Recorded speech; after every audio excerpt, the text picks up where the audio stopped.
Are we here? Are we alive? Are you here? Am I here? Are we actually here? Is Elden Ring here? Let's get some game audio.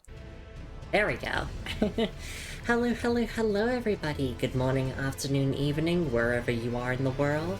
Hi, Lumi here, and welcome back to Elden Ring, where last time... We did a couple of things last time. We finished...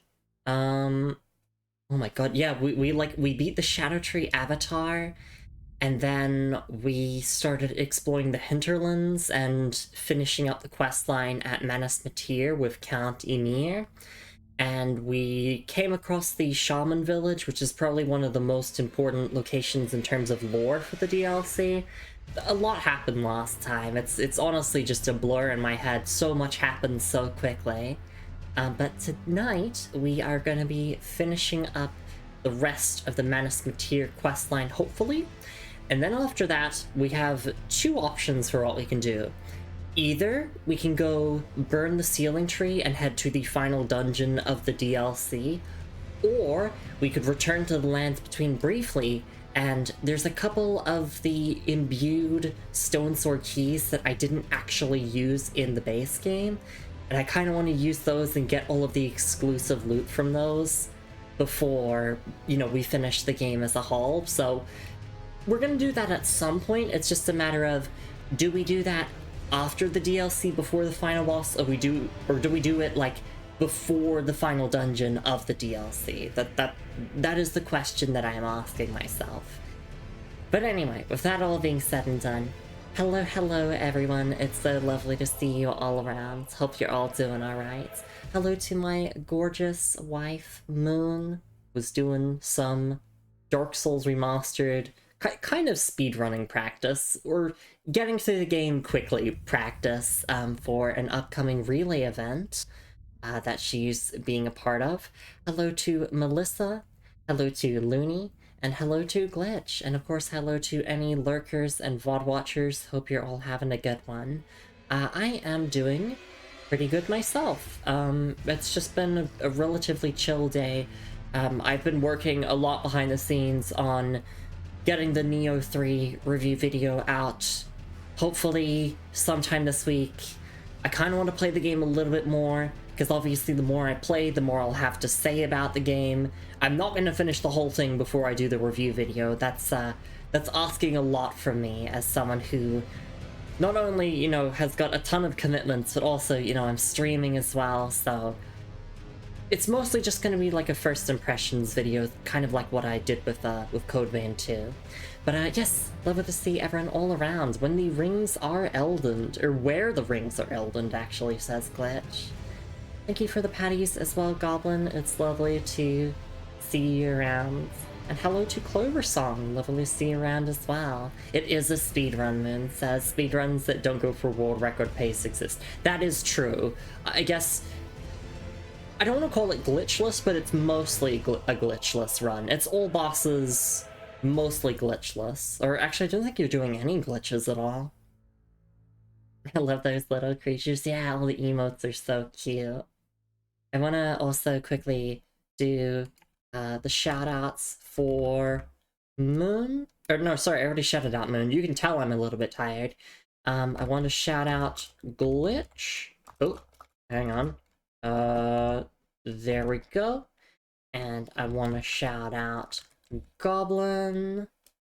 And I want to shout out Clover. There we go. Yeah, a second shout out for Moon, because she deserves it.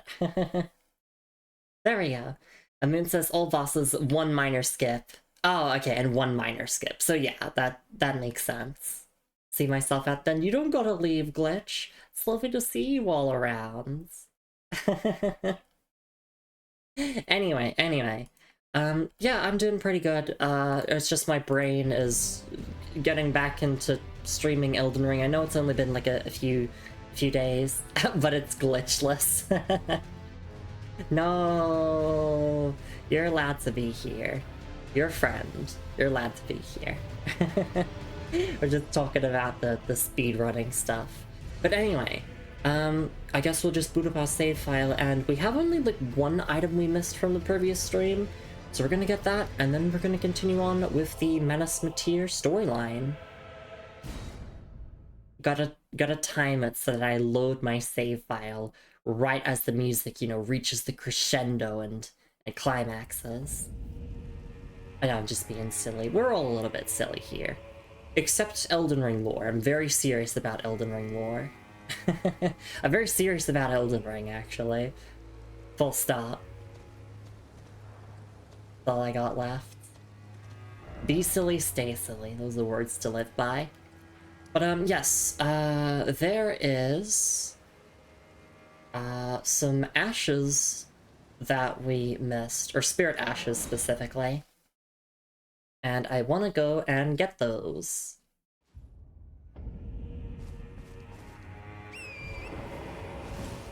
Because we missed them all the way up here in these ruins where we rung the second bell of the two that we needed to ring to progress the quest line, or to get to the next major stage of the quest line. Hey, finger creepers, lovely to see you all around. Hope you're all doing alright.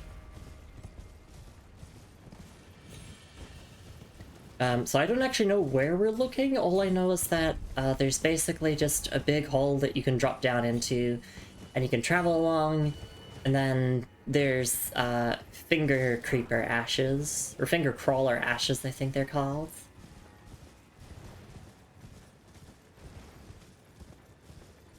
Oh, good here. Hope you're feeling great. I am, yeah. Just been busy with, you know, working on YouTube stuff behind the scenes and all that. It's quite a commitment to do all that, and then to stream as well. And I'm excited to see where this quest line is gonna go here in Elden Ring, because this is the, if I think about it, I think this is the last questline in the game that we have to do full stop. Well, I mean, technically, there's still some more questline stuff to do in the final dungeon, I believe, but it's literally just like, talk to this NPC, and it's like, well, I was gonna do that anyway. So a more accurate way of putting this is, this is basically the final side quest that we have to do for the entire game as a whole.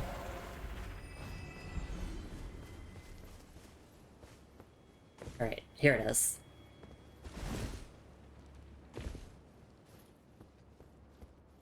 And we drop down. Time for fingers but giant. Oh, I see. Oh, yep. Hi there. Black Flame saved me.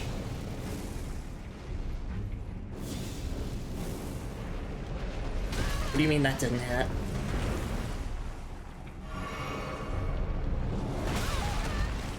Wow, this is the very big fingers. Can I please just set them on fire so we can make this doable? Oh wait. Oh my goodness. Alright, first step is stream. Gonna take a while, I think. Because the finger creepers are probably one of my worst regular enemies. Like, I am so bad at fighting them. You could make me fight Melania like 100 times. I would rather do that than fight the finger creepers 100 times. Actually, would I? Yeah, I'd probably take Melania 100 times, because at least I know how to deal with her. The finger creepers, I'm just like, just like block their attacks, I guess, and then set them on fire, and then just hope for the best. Like, yeah, they have a clear pattern and like ways to counteract it. I just don't know what other strategies other people use. Well, actually, from what I've seen and heard, a lot of people like to employ the strategy of not even bothering to fight them at all. They're just like, oh yeah, when I see these fuckers, I just run past them. And yeah, I get it. They are a pain in the ass to fight. But yeah, no, let me try my shield. because this has full physical block.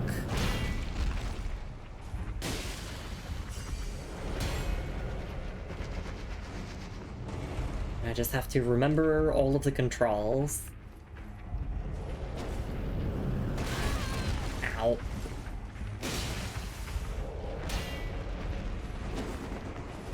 Obviously, I want to try and land Ordovis's Vortex, but if we can get, like, a couple of guard counters in there, that would be awesome.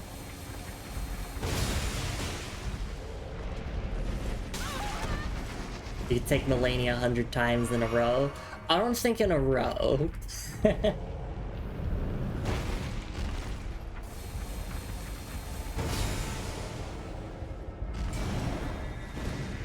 Not even sexually, which I know is what you were, like, you're doing an innuendo.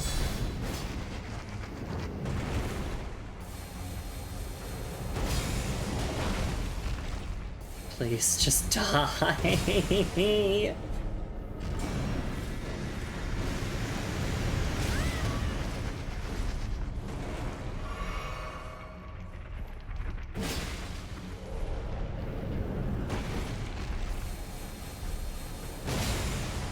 You take Melania 100 times, then yeah, I could.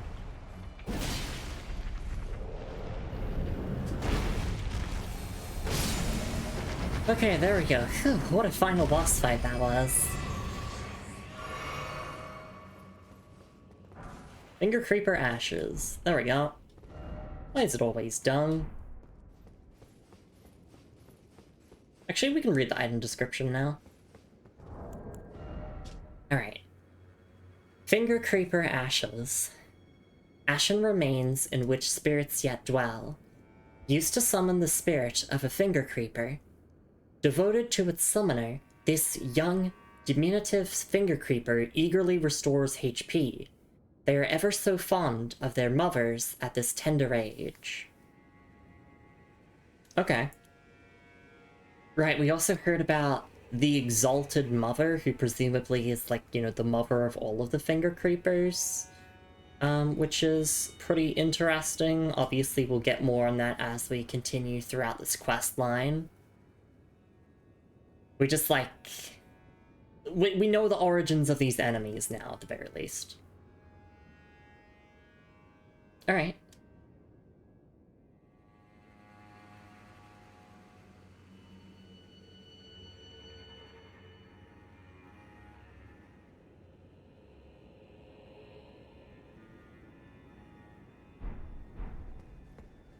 Let's continue on. By ranged battle... Ah, I see, and then we get something here. Shadow Realm Rune 6. Nice. First off, well done. Didn't expect dung. That's not dung! Shadow Realm runes are worth quite a lot, you know? Alright, that's literally everything that I missed here. I think. Here! Dung ahead. Oh, wait, could you get up to that cave through this way? No.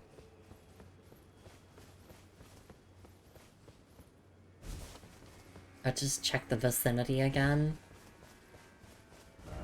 Mist or Beast? No, well, I mean, it's a good thing they had the collapsing emote, because I don't want to think about that thing. Can't call him a person because he has no soul. Alright, let's go to Manus Metyr to meet up with Ymir and Yolan again.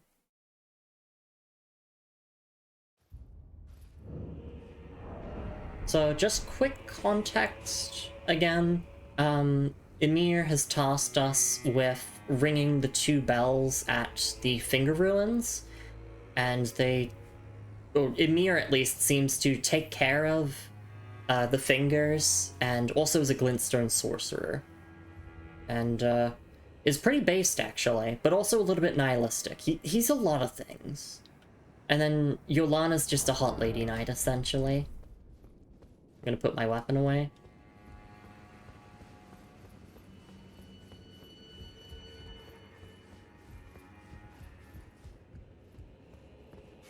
Hello there. I heard another sound, colored by your essence. Simply exhilarating, I must say. The stars are dark tonight. But rest assured, this is no ill omen. On the contrary, I believe that this portends a magnificent starry cascade. Now, take this. My final gift to you. May you join the glimmering stars above.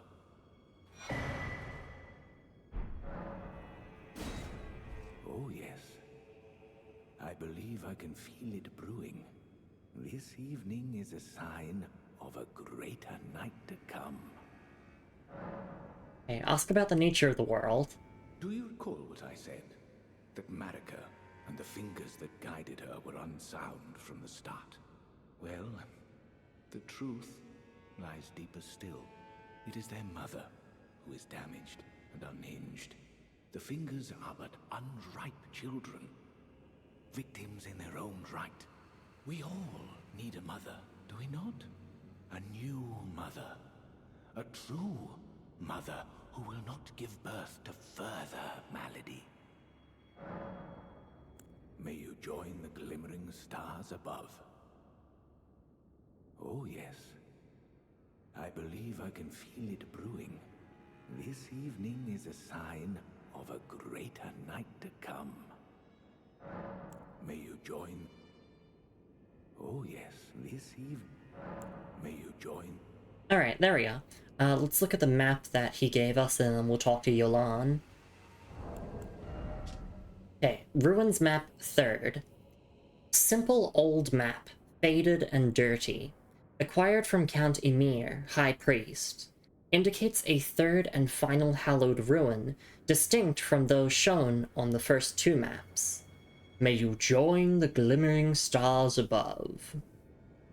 Okay, so he has an interesting philosophy that, yeah, Marika and the Two Fingers and whatnot were all corrupt from the beginning because of, you know, the circumstances of their births. Obviously, well, yeah, like, in the case of the Two Fingers, presumably the Two Fingers is obviously the same species as the Finger Creepers, or the Finger Crawlers. So the Exalted Mother in that case. But with Marika, like, we don't know who Marika's mother is. I mean, probably just a shaman, or just another shaman. Alright.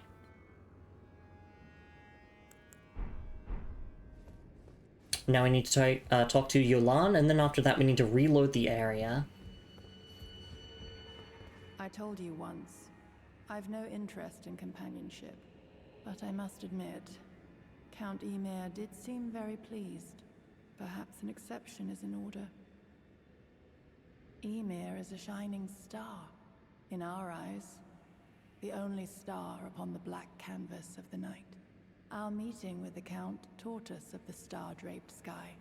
We know that we cannot reach out to touch it, but we can peer up at its brilliance and heed its guidance. We will never again lose our way in the night. I have spoken far too freely. Pay me no mind. Let us focus on our shared purpose, our service to Count Emir. Now, be on your way. Now, be on your way. Alright. So we can just do a quick area reload now. We can just do that by sitting at the grace here. It kind of sounded like Emir was almost screaming at the player that we need to pass time until the evening. But I'll just see what a single reload does, if that's enough.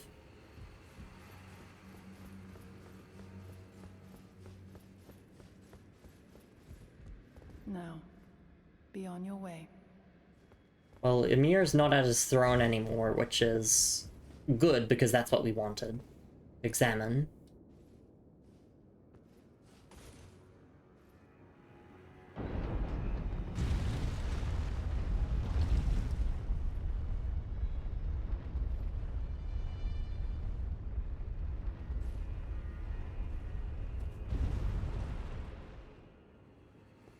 Go. I wonder, did Emir move to... It still says that he's here, apparently. Maybe he's in the graveyard? I'll talk to Yolan about this. No. No, okay, she doesn't have any new dialogue. I like to double check though, because the guide that I am following does technically get every, like, quest line done, but I noticed in the base game it skipped a couple of, like, interactions that had, like, extra dialogue, and it's like, if you're doing all the quest lines, you're probably doing it for story reasons, right? Or, you know, like, for completionist reasons, even though you don't have to do any of the quest lines aside from... The only one that's required for Steam achievements is Ronnie's. All the other quest lines are completely optional for Steam achievements. I failed you. Failed to birth you whole. But it won't be long now. I will soon be a mother. I will give you new life. I assure you. You will have life. Please, will you allow the two of us this time alone? It isn't much to ask. Please, it isn't much to ask. Okay, I think we've seen that interaction before where he was burying one of the fingers. Specifically, like a finger creeper child, or finger creeper baby called Yuri.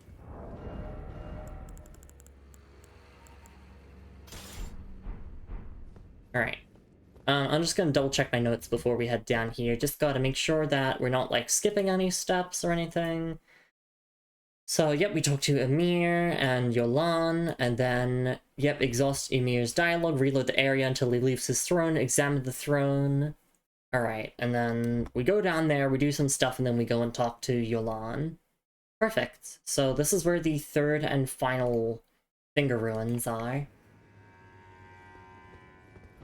Secret tunnel.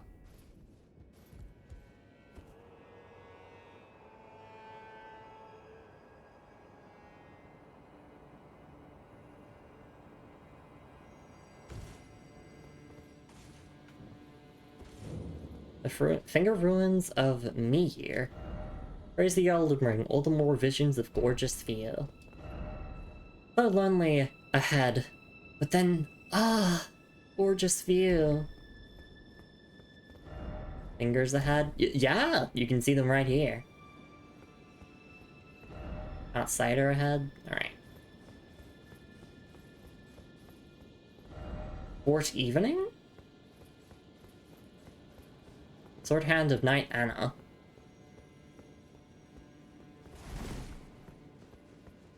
I'm pretty sure this is Yolan's sister? I'm not sure. I don't think we ever explicitly heard her sister's name. No, we didn't. Oh my god. Not the blood loss. She's got claws! And I'm getting my ass beat.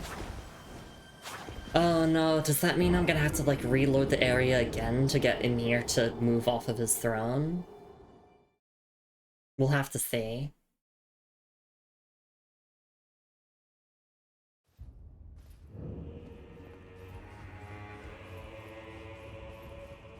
Nope, he's not there. We met him once at the graveyard, and I think he said the same stuff as before.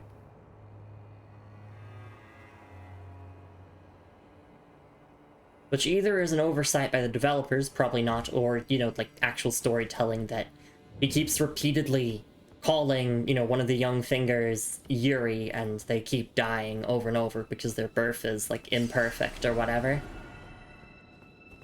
Which is sad.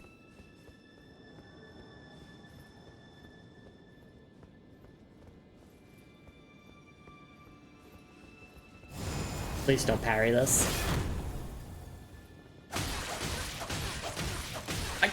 I can't do anything! I was mashing roll.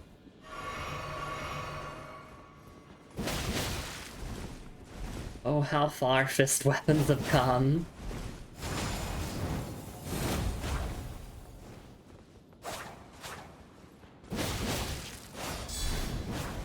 Now I'm like horrified that I'm just gonna get bled to death as soon as I get hit once.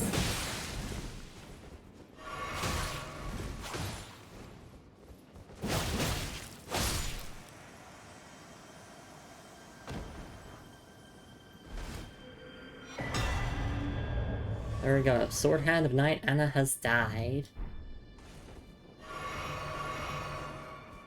So let me double check the notes again. Okay. So now I need to go back and talk to Yolan before we go and like ring the bell here. In a fight, right? Oh, referring to the Millennia stuff? Yeah, in a fight, but also the other thing. Alright. Claws of Night. And these are obviously claws with C and Dex. Claws of Night. Claws of a bottomless black from which no light can escape. Wielded by Anna, Sword Hand of Night. Engraved with a smith script enabling strong attack to launch all 3 claws at a target. The blades are only semi-corporal and cannot be fully guarded against. And the skill is Scattershot Throw. Employ smithing arts to conjure multiple copies of the armament in both hands and throw them all at once. Follow up with an additional input to throw again. Okay.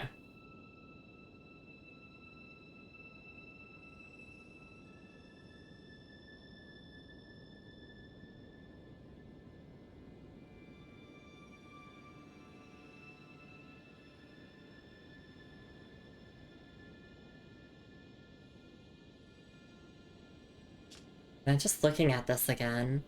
Let's see. Yeah, so it's got blood loss. It does a bit of magic damage, actually, I just realized. But it doesn't have, like, any intelligence or faith scaling or anything. It's just dex scaling. In bed while I watch and lock fingers one of Lumi's hands. I'll calm down after that comment. It's true, though. It's true, though. You're spitting. You're spitting, wife. You're telling the truth. Alright.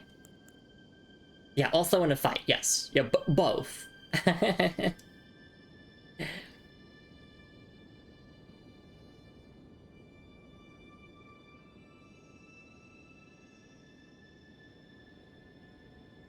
Alright, so that might explain why, like, me trying to block with my shield wasn't working, is because of the blade's properties. Unless that's bullshit, because I know sometimes, like, they'll mention something in the item description where it's like, oh, like, this weapon has these properties, and then, like, you ask someone who's actually used them, and they're just like, nah, they just made that shit up. It says that it does this, but it actually doesn't.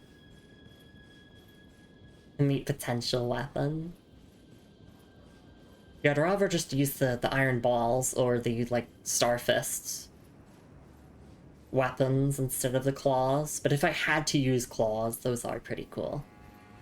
But yeah, we're gonna head up and talk to Yolan now. Now that we presumably killed her sister.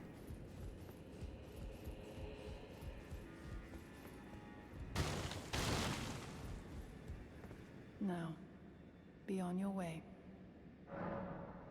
Tell her you were attacked by a Sword Hand of Night underground. Stop. What did you just say? Wait, no. Say nothing. I have 1 star alone, and only his words will do. I will say this much. I am in your debt, but I will hear no more. I have 1 star alone, and only his words will do. Be on your way. I will hear no more about this. Be on your way. I will hear no more about this. Alright. Well.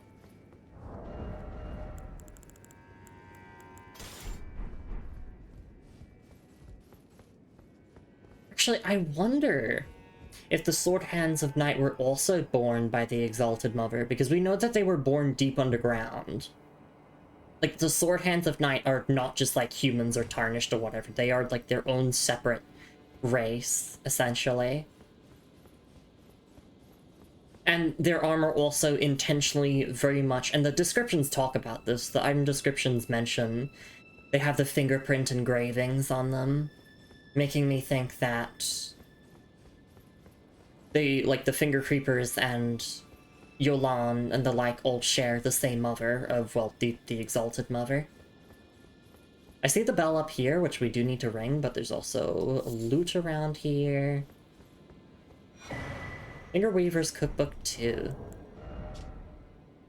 A record of crafting techniques left by a determined student of the Finger Ruins. His brush with the sublime all but shattered his mind, though he was left capable enough to leave these few precious words.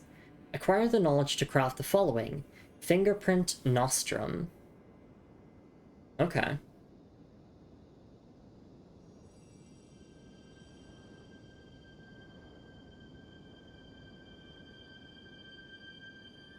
Let's take a look at the Fingerprint Nostrum, unless we can make those?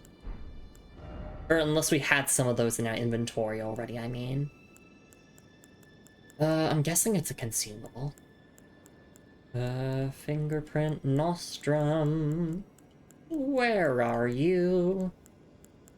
Am I gonna actually use them? No, because I don't really like the crafting system all that much in this game. Like, I would honestly just prefer if you just bought these at, like... Or if you could buy all of these at, like, the Round Table Hold or whatever. Some of them you can, but others not.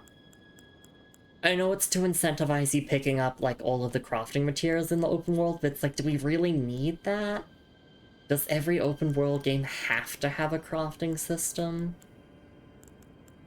Personally, I don't think so. I don't think every open world game needs one. And in Elden Ring here, it kind of feels half-assed. It's like, it's here, it exists, I guess, and depending on your playstyle, you might get more out of the crafting system than I have. But a lot of these things just seem to be niche at best. Okay, I can't find... Where is... No, I don't see. Where is it? Oh, there we go. Fingerprint Nostrum. Okay. There we go. Oh yeah, no, we've obtained these before, actually. We have 2 of them in our inventory, but I'll read its description again anyway. Fingerprint Nostrum. A bolus engraved with whorl-like lines. Craftable item. Boosts mind, intelligence, faith, and arcane at the cost of gradual HP loss. A secret medicine of those who attempt to turn their human bodies into fingers. Ingesting causes something to wriggle within. Which I made a funny comment when I picked this up, and I'm like, don't they already know that they have fingers? Only thing I'd actually craft in this game are bolus and gold pickled feet. Yeah, exactly. Like, I think I did make some of the, like, livers at one point. I think I used some of, like, the spell-proof livers against Renala.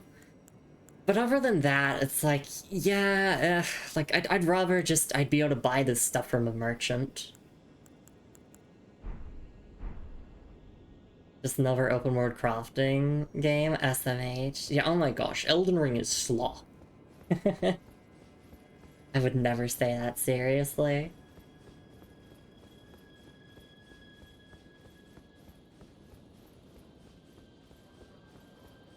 Alright, we can ring, or we can check out over here if there's anything. But yeah, we can just go and ring the 3rd and final bell, and then... I guess we return to Manus Metyr. Go, summoning pool's now functional. Why is it always fruit? I guess... Yeah, we have a boss fight here after ringing this, I suppose. Hey Netta, it's lovely to see you around. Elden Ring is just hard game slop. Sometimes. Yeah, this is definitely the hardest Souls game I've played. Without a doubt. Even if you were joking, I would kill you. I would kill you if you unironically said Elden Ring was slaw. The Fallout 4 of Souls? You mean I fucking hate it? Get rage bait. Okay, yeah, you're just rage baiting me now, I see. Okay. Alright, yeah, let me double check here. Let's see. Okay. Use the hanging bell, and then we return and examine the throne. Okay, sure, let's do that. I hope you're doing alright, Netta. It's lovely to see you around. Slop ring. Oh, that. Alright, let's do this.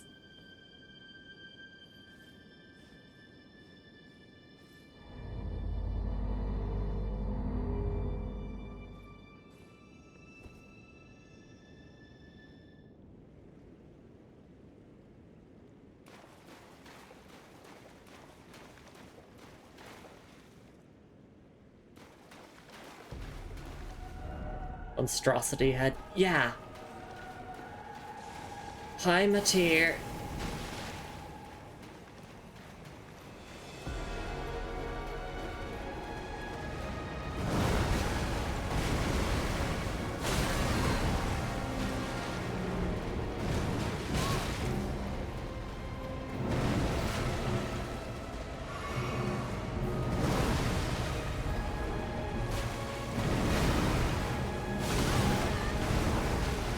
Okay, moveset seems pretty simple so far. That's how they get you. But this is the DLC. I don't expect the DLC to go easy on me.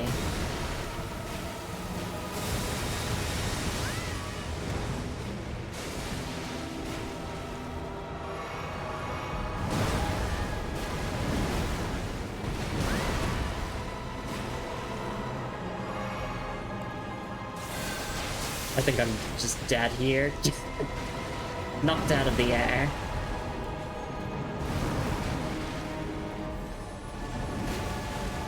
I was looking at the arena, and it seems as if we're, like, almost beneath the we are beneath the ruins, because you can see the bottom of the finger statues. Not statues, they are living. They're like stone columns, but they're living.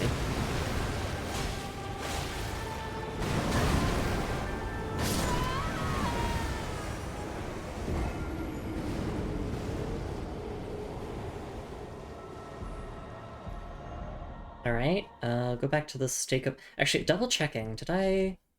Let's see. Okay, yeah, I'm just double checking. We do have to fight this. I was just checking, like, could I go back to Emir and then talk to him now that I've seen Metyr? But no, it doesn't seem like there's any interaction for that. Does that make Dark Souls 2 Fallout 1 what the best one? Never seen it. Apparently DLC is like the hardest Souls bosses ever. Yeah, I'd say so. From the ones that I fought in this DLC, absolutely. They're the hardest Souls bosses I've ever fought. Alright, so because it's boss fight time, we gotta equip some damage negation. And, I mean, if we're gonna be fighting with Milady, then we don't need the Godfrey icon, so we can swap that with more damage negation, I guess? Yeah? I'm just thinking, or... just thinking of, like, a talisman that's, like, generically good. I mean, Erdtree's Favor's generically good. Medallions here are generically good. I'll just throw in Erdtree's Favor +2. And for good luck, I said I was gonna use all my rune arcs. Let's pop that baby. And now we have an actual health bar.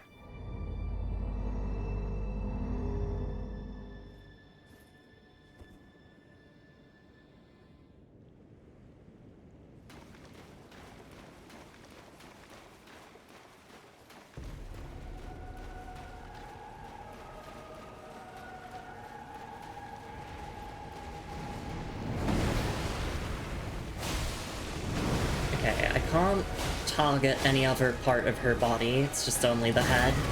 Or, no, like the stomach area.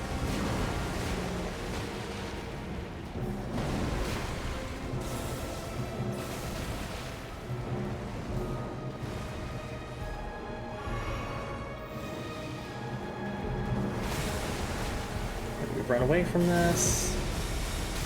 Oops, I accidentally ran into the trail.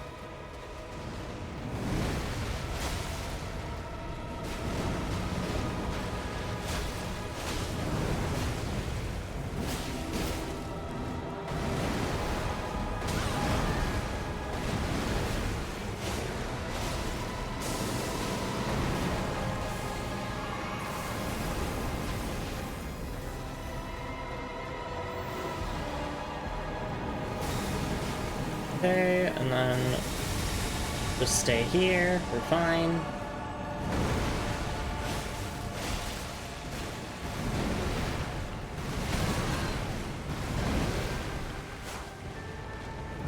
So far, this first phase seems like really reasonable. Like there's no DLC bullshit so far.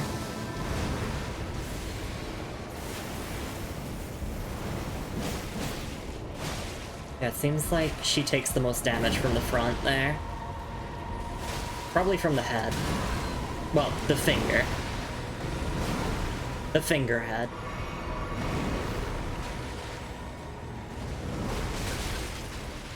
I think that's just an attack that we should just run away from, I think, instead of trying to iframe through it.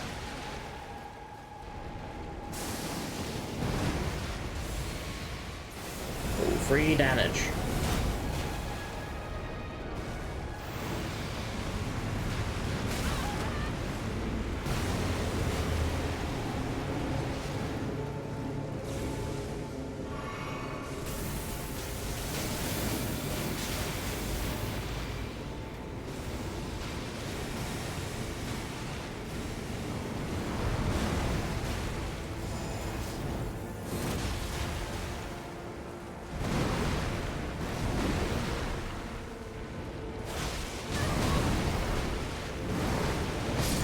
I was trying to play things safe there.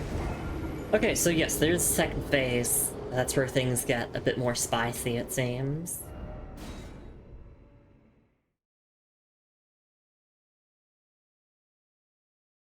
I think the important thing to remember with Elden Ring is that, yes, I do consider this the hardest Souls game I've played, but also, this is probably the Souls game where you can also be incredibly, like, I mean, you can be incredibly overpowered in all of, like, the Dark Souls games and all the other Souls games I've played, but in Elden Ring especially, there are so many easily accessible setups that are, like, just ridiculously busted. I could go for a full-on tank build if I wanted to, just, like, slap on heavy armor, and then just fucking mow through the bosses and not have to dodge anything at all.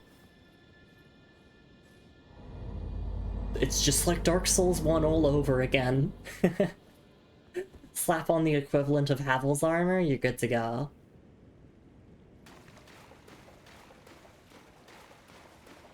Ultimately, like, the difficulty is what you make it. Because, like, I have a lot of tools in my arsenal I could be using to make this fight easier, but I'm not. And the reason why is because of pride. And because I like challenging myself.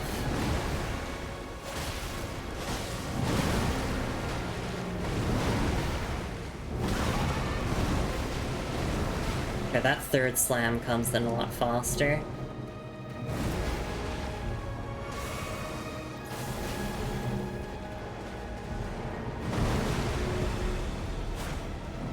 Like, I could just use Ordovis's greatsword and spam L2 to win the fight.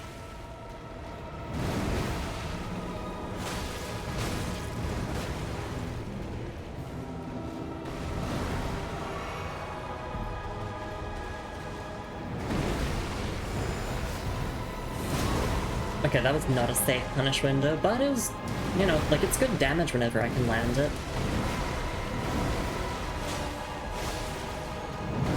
Hopefully she can be guard broken.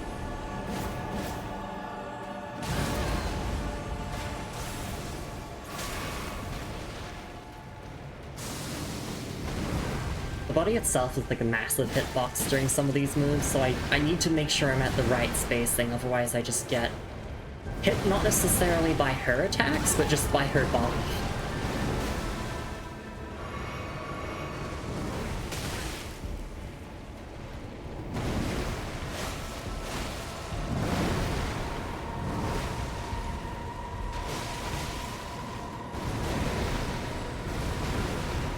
Oh, that's a third jump. Oopsies. I'm saying these things out loud so I can, like, actively remember the boss's moveset.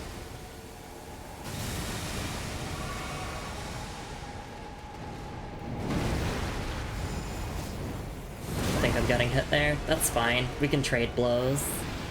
Okay, phase 2. Right, I have to dodge that. I dodged it before, just not this time.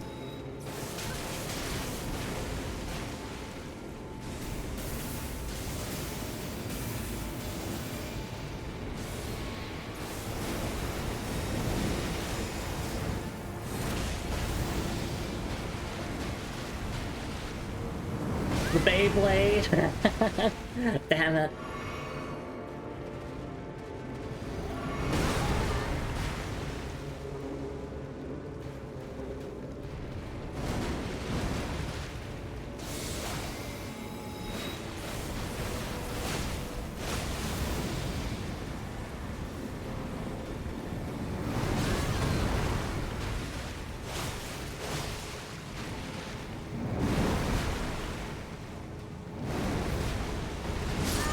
Oh. Yeah, we can definitely get this. Like, I don't want to say within the hour, but before the end of the stream. Like, it's a really... Honestly, out of all of, like, the major DLC bosses, this one seems to be the easiest, maybe? Although we did beat Romina in, like, what, 2 goes? Or 3 goes, I think. Only 2 deaths on her.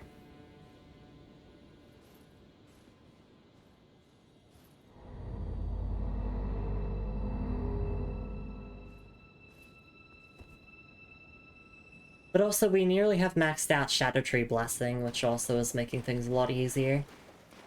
Wow, I'm using an intended game mechanic to make things easier. What is this, a video game?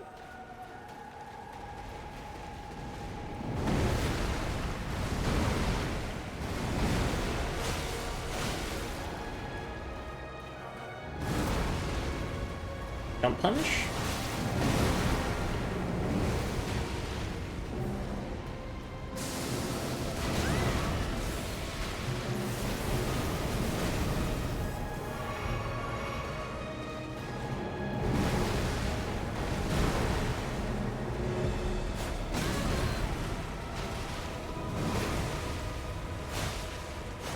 Definitely don't want to be to her side because these finger, like those smaller finger attacks are so annoying. Whereas like if you're up the front here, you just get the really big slams that are super telegraphed and easy to punish.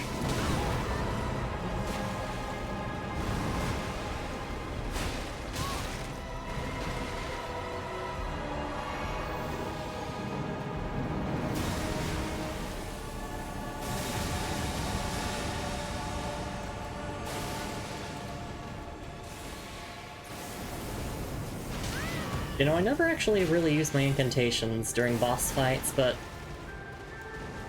because I had the wrong one selected and I didn't even have my Sacred Seal selected for that matter. I wanted to, like, quickly get in the Lightning Sphere whenever we're, like, at a distance and, like, need to punish something.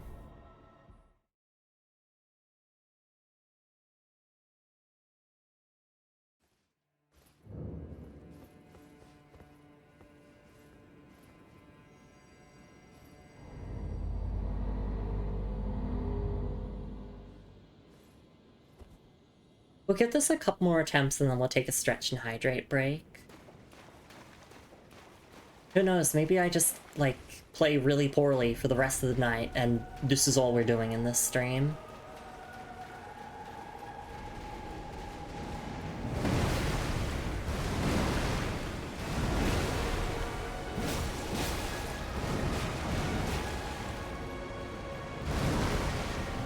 Where are my runes?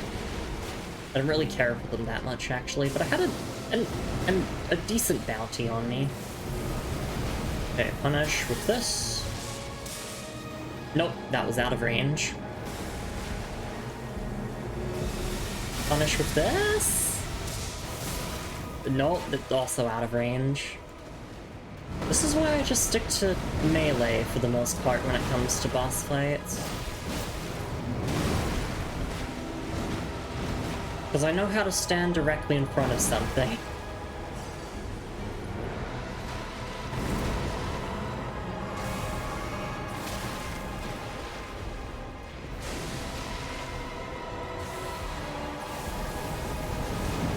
Does this hit? Okay, it does.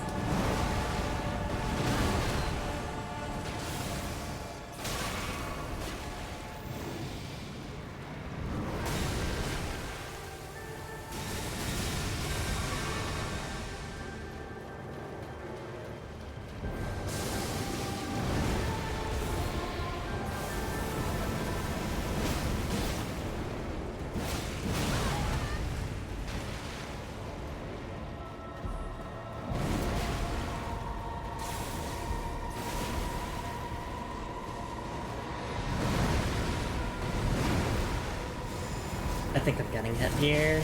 Oh no!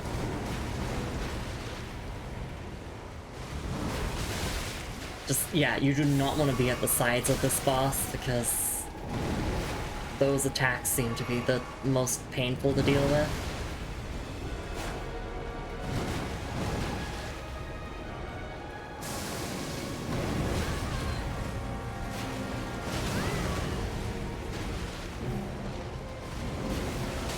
I was thinking, like, can I just run and jump away from that?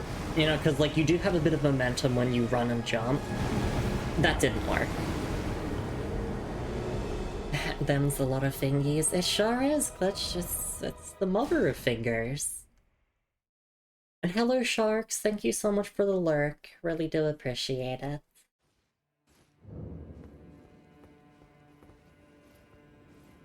Yeah, okay, we'll do this attempt here. I keep forgetting to use my rune arcs. I should really be doing that. But we'll do this attempt here, and then win or lose, we'll take a break afterwards.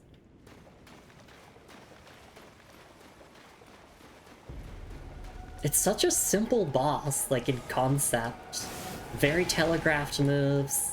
Just have to stand in front of it and wait for the slams. Although, yeah, we want to bait the third slam because I think that has a little bit longer recovery on it. I'm not sure. But I'm bad at Souls games, so I'm getting hit all the time.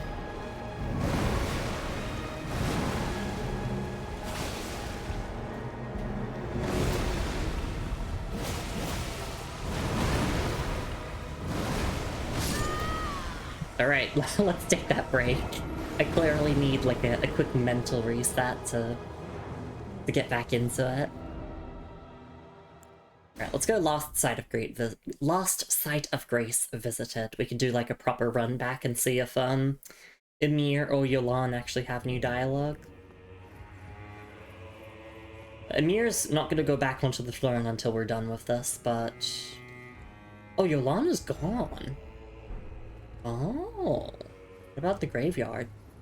Is Emir still there?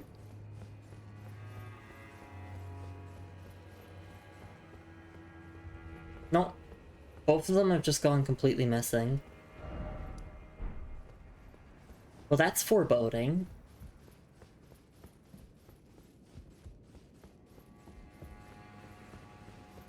Alright, and so I don't forget, here's the rune arc. We got like 50 more of those suckers to get through before the end of the game period, so at this point I should just be using them for every single boss attempt. Probably. Maybe. We'll see. We'll see. Alright. I will be back in a couple of minutes. Please do take care of yourselves, everyone. Make sure to grab yourselves a snack and a drink if you can, / want to.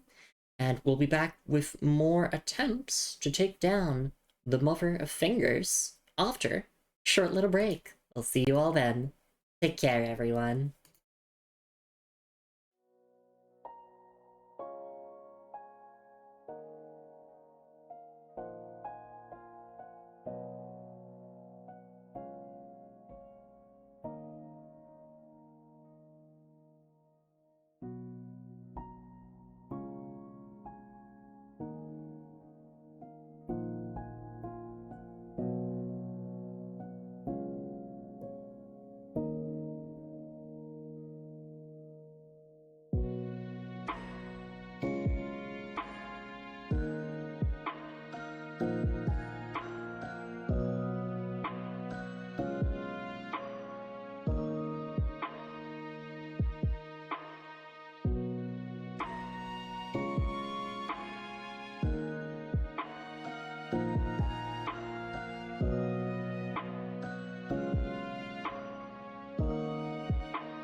And I am back. Thank you so much for your patience, everyone. It is very, very much appreciated. Alright, let's just keep on with these boss attempts, and eventually we'll win one of them. Not because I got lucky or anything, but because I just got good. So I'm still pissed off at the Elden Ring movie director being like, oh yeah, you don't actually get better at Souls games. You just bash your head against the wall until you win. Like, the fuck you mean?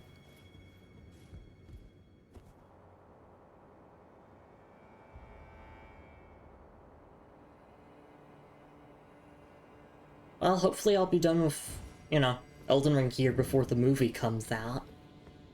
But I don't know, we might be stuck on this boss forever. Who knows?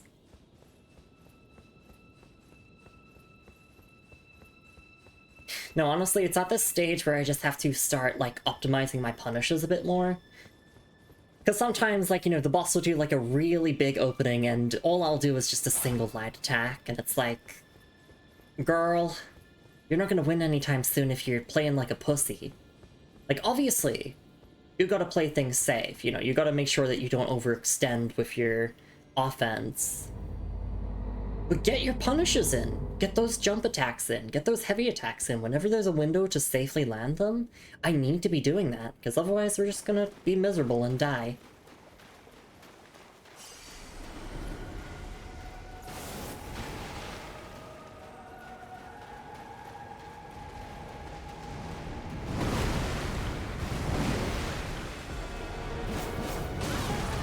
Now, she only does 2 slams if I roll backwards, but normally it's 3 if I roll inwards. 1, 2, 3. Those are way faster than you expect them to be.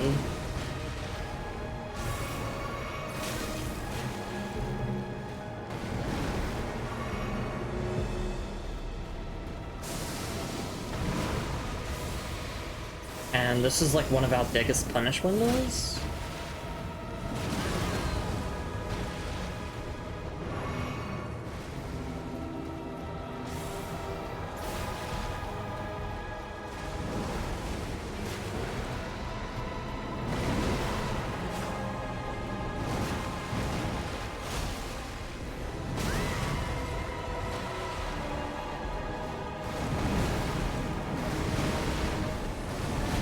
Charge heavy.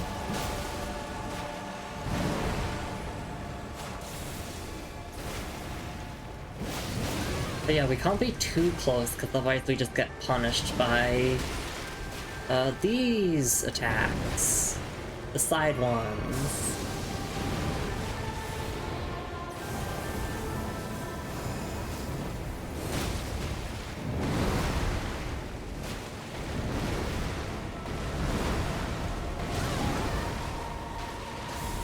Maybe instead of charge heavies, I just like go for jump attacks, because I think those take a bit less time to do.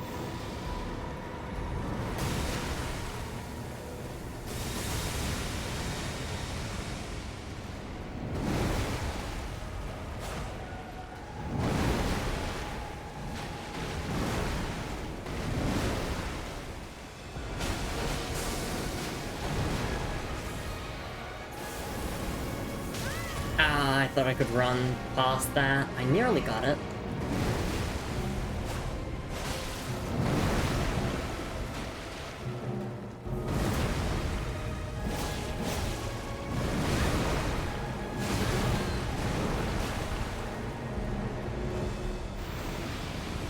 I'm so dead.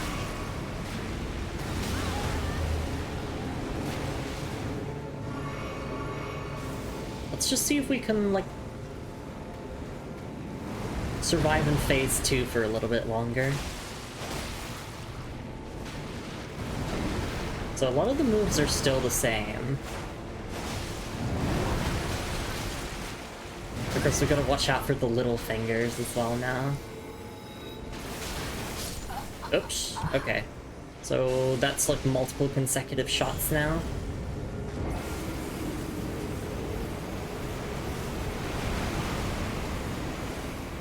I think, yeah, I need to be, like, a little bit more passive, I think? Like, don't overextend, don't, like, sit super close to it.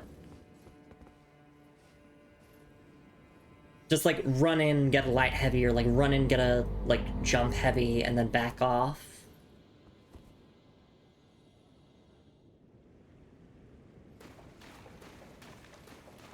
I don't need to pick up those runes anymore, there's nothing on them.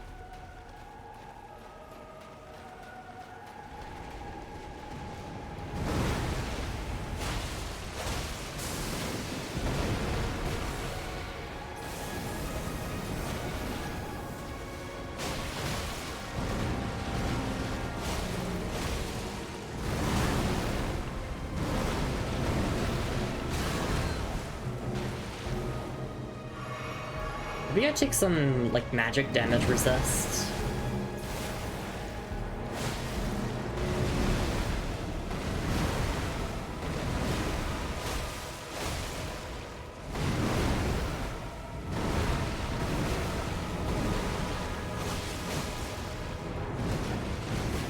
Yeah, I feel more comfortable not doing charge heavies.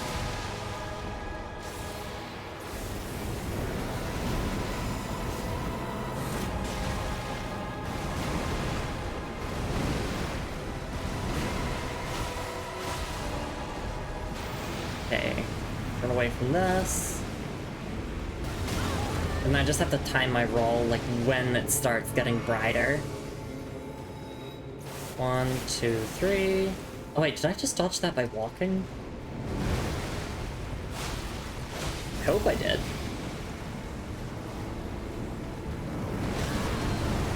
And I need to learn the timing on dodging that at point-blank range. Because I can't always guarantee that I am going... Oh my god, little fingers, please.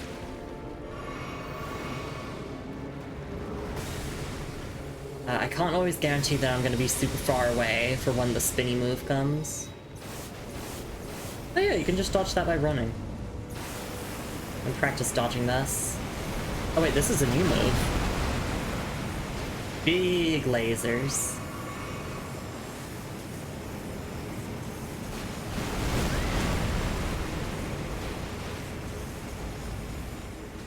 I don't know how to dodge that.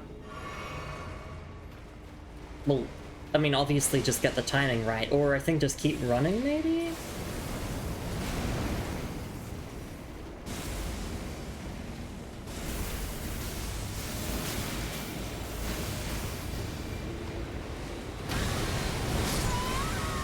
I just got absolutely comboed.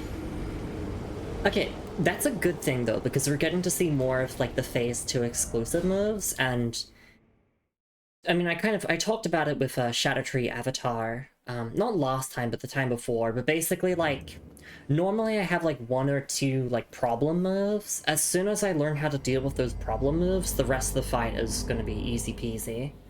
In the case of Shadow Tree Avatar, it was the fact that I wasn't targeting the head, I was going for, like, the body. Aren't available here? No.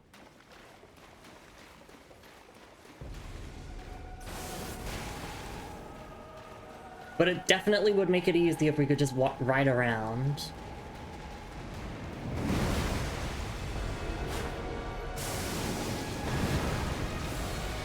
Okay.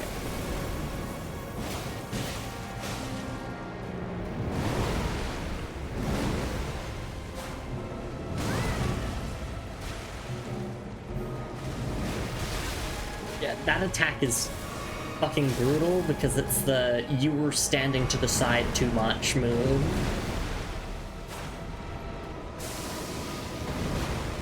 And here comes the laser. Bit of jump heavy, maybe a light attack.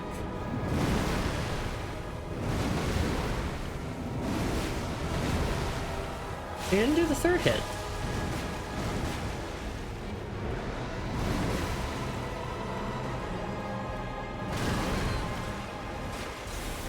I'm getting hit here. Ow.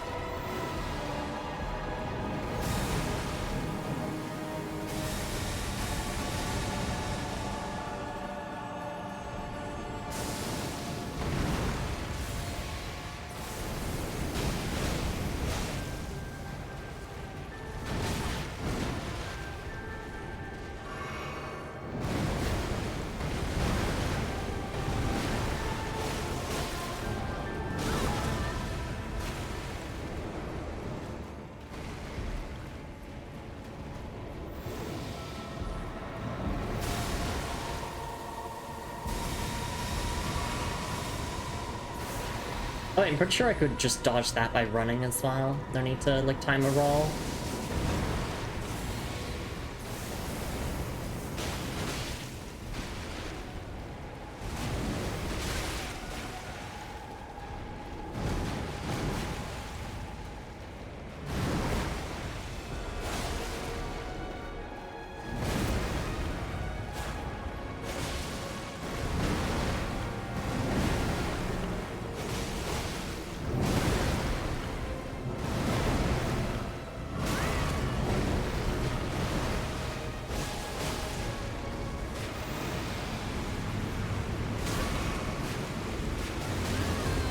Don't have the timing on that, but I think it's when the, like, light shines the brightest that I input roll.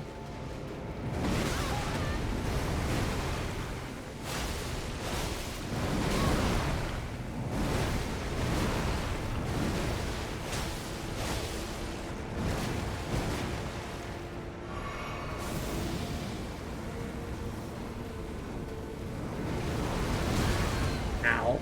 I despise those rolling attacks that some bosses have. Just because I'm bad at dodging them, no other reason.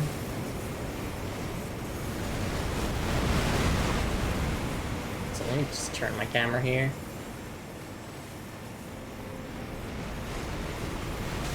I think the strat is just to keep running?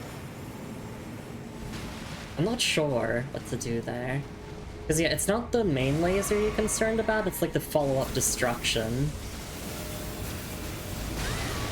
And then this one is just look at the ground, don't get hit by the orbs.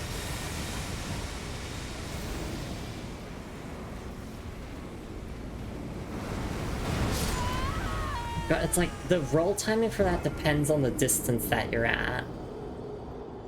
Which is annoying, because I have to judge the distance and when I have to actually roll. Because it's not fast enough that there's not like a universal roll timing for it. Whereas with the Shadow Tree avatars, like charge attacks, pretty much as soon as you start to see it accelerating, regardless of the distance you are from it, that's basically the roll timing. It's like universal. But yeah, you really gotta judge spacing with this one. Hang on.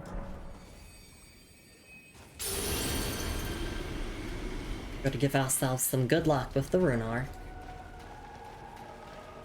I know Morgott hates me, but I'd like to imagine he's cheering me on whenever I activate the Runar.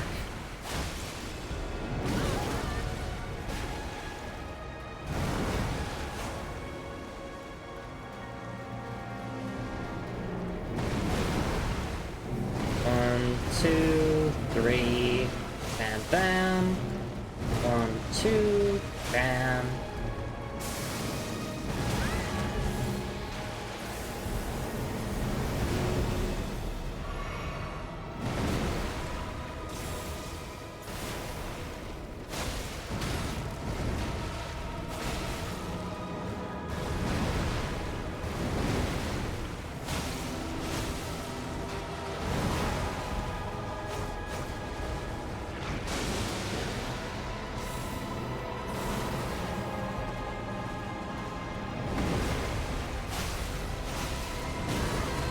Yeah, as soon as they turn to the side, I should just input roll, because it's probably going to be that attack.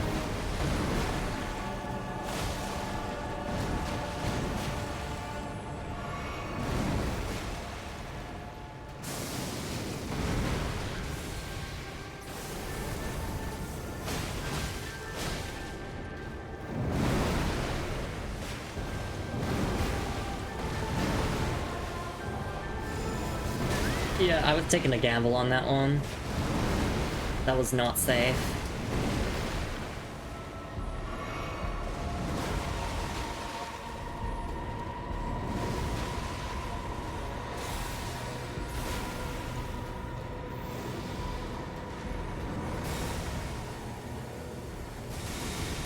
I think it'd be cool if Metyr could, like, friendly fire the baby fingers. There's, like, a bit of gameplay story integration. Like, the idea that she's not, like, a perfect mother. No, I'm not saying that because I would love to not have to deal with the little shit. Done.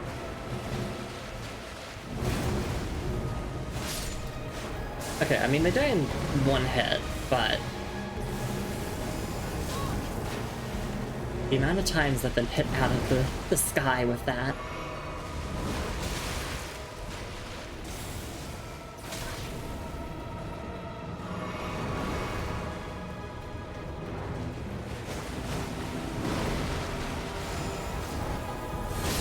There we go, vengeance is mine. I removed some of them from the field, and I'm gonna die here. I cannot react. I just have to figure out the timing on that. We can run for these, and back off, wait. Okay, so their acceleration slows down the closer they get to you. Or her, sorry.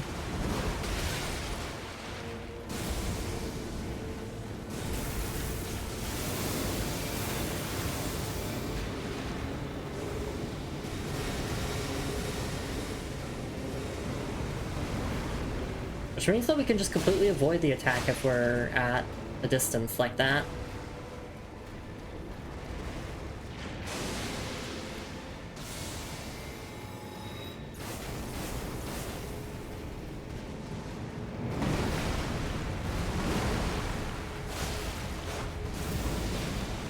Oh, I'm so dead here.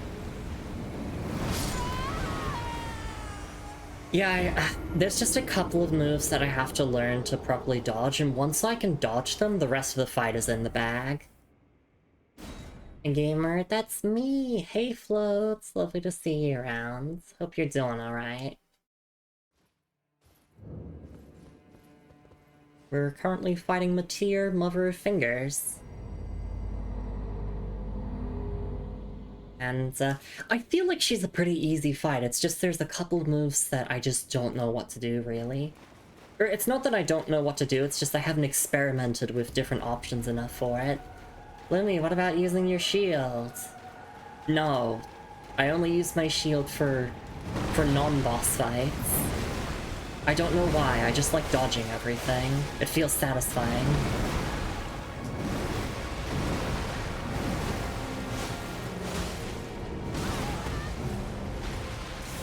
I play the DLC actively spoiling myself. As long as you don't mind the spoilers.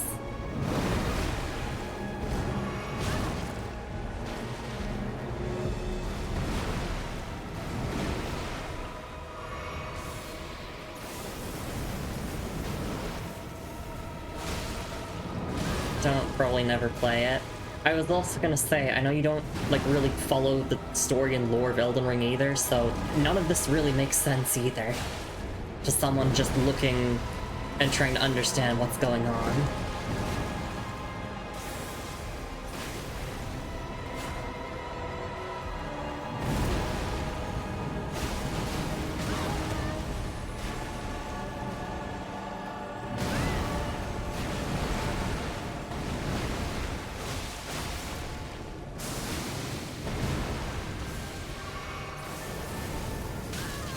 And it's time I roll.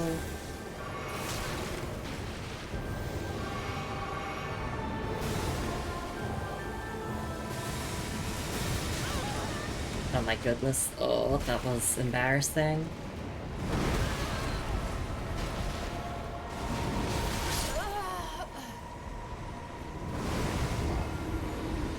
I'm a little bit frustrated, not at the boss, but at myself, because it's like the moveset is so simple. This is probably one of the simplest DLC bosses, and yet my tiny brain can't handle it.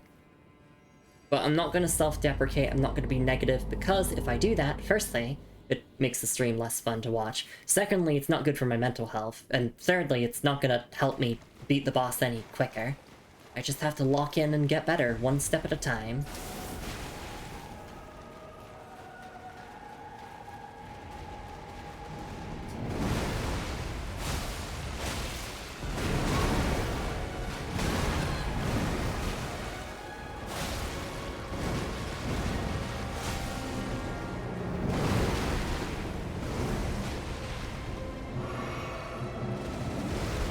Honestly, one of the biggest difficulties is not getting stuck on the geometry. But at least it's destructible.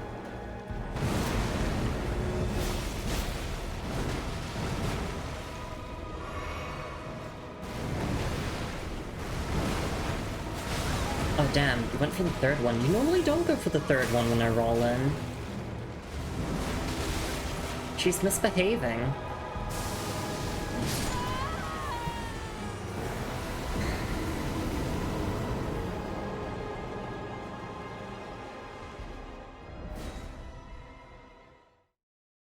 I don't really have much to say on that. That was just another flubbed attempt.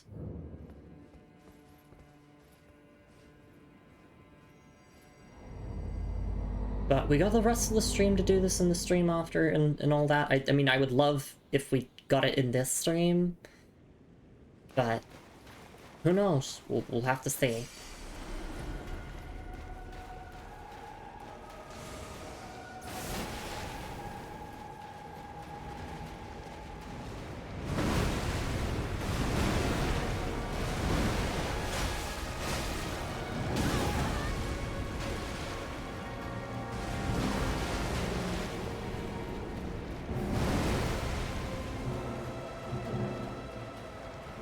I just wish that I could lock onto other parts of her body.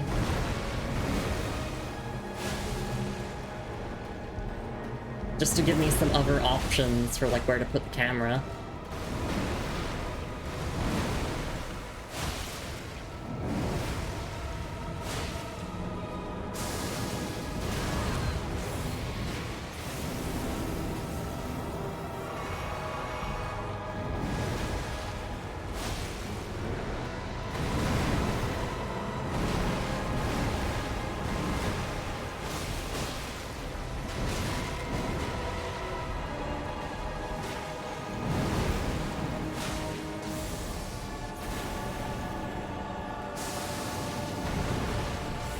Okay, big punish here.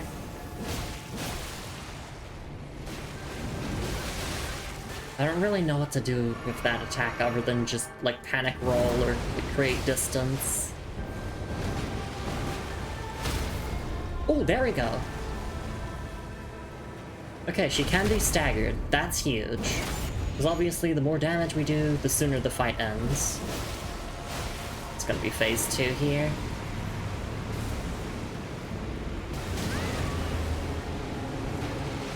I'm annoyed because I dodged that on my first try. On our first attempt when we got to the second phase. But now I can't do it. So I'm trying to find a specific timing and not just going off of vibes.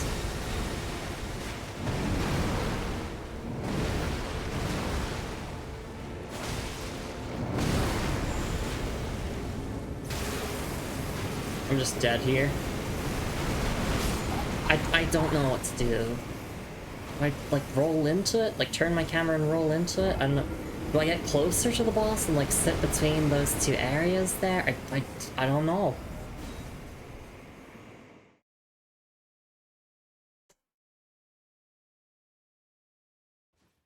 You know, maybe I'm just getting too old for Souls games.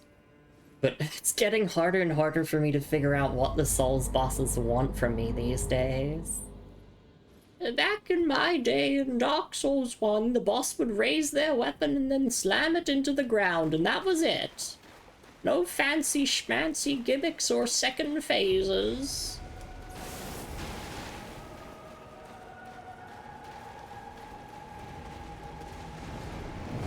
At least I know that this is going to be a 1 health bar boss, because the second phase was, you know, looks pretty conclusive to me.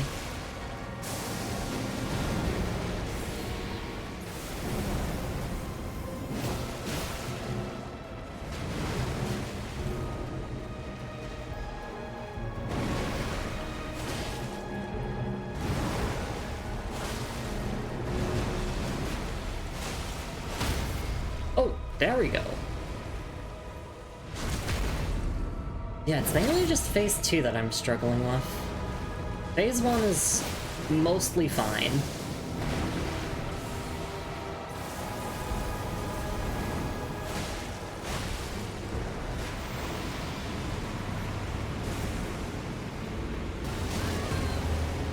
haven't got the timing.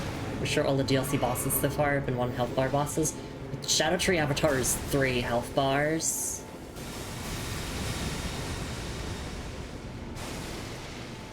But, oh, you mean the... like, the major ones? But I get what you mean. Like, the majority have just been 1 health bar bosses.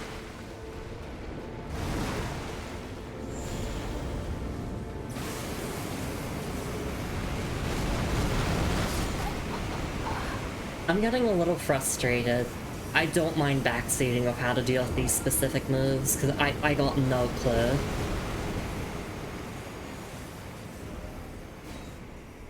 That's what frustrates me the most, is when I can't figure out what the move wants from me. And I don't know whether to blame the game, but I normally just blame myself, right? Because I'm sure Epic John Souls Player 5000 immediately knew how to dodge all of this stuff, and I'm just an exception.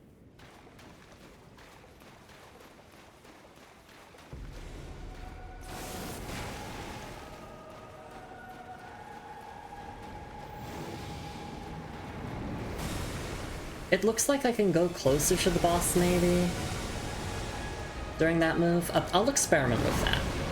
Definitely still in the phase of, like, experimenting with stuff.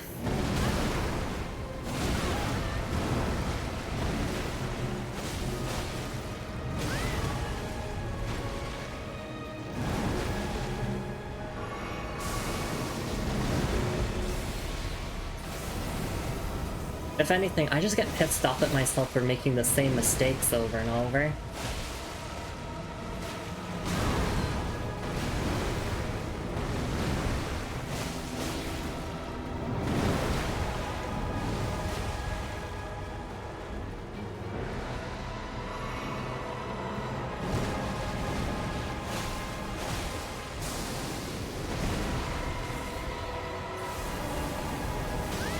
I knew I would have to dodge it, I just didn't do the timing, and then you don't roll into that.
Okay.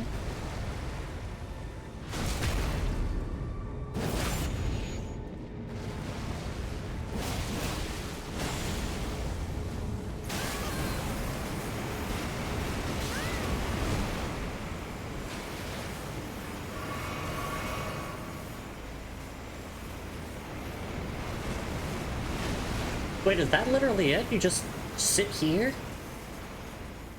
Yeah, that looks like it. Huh. Okay, well, we know how to dodge that now.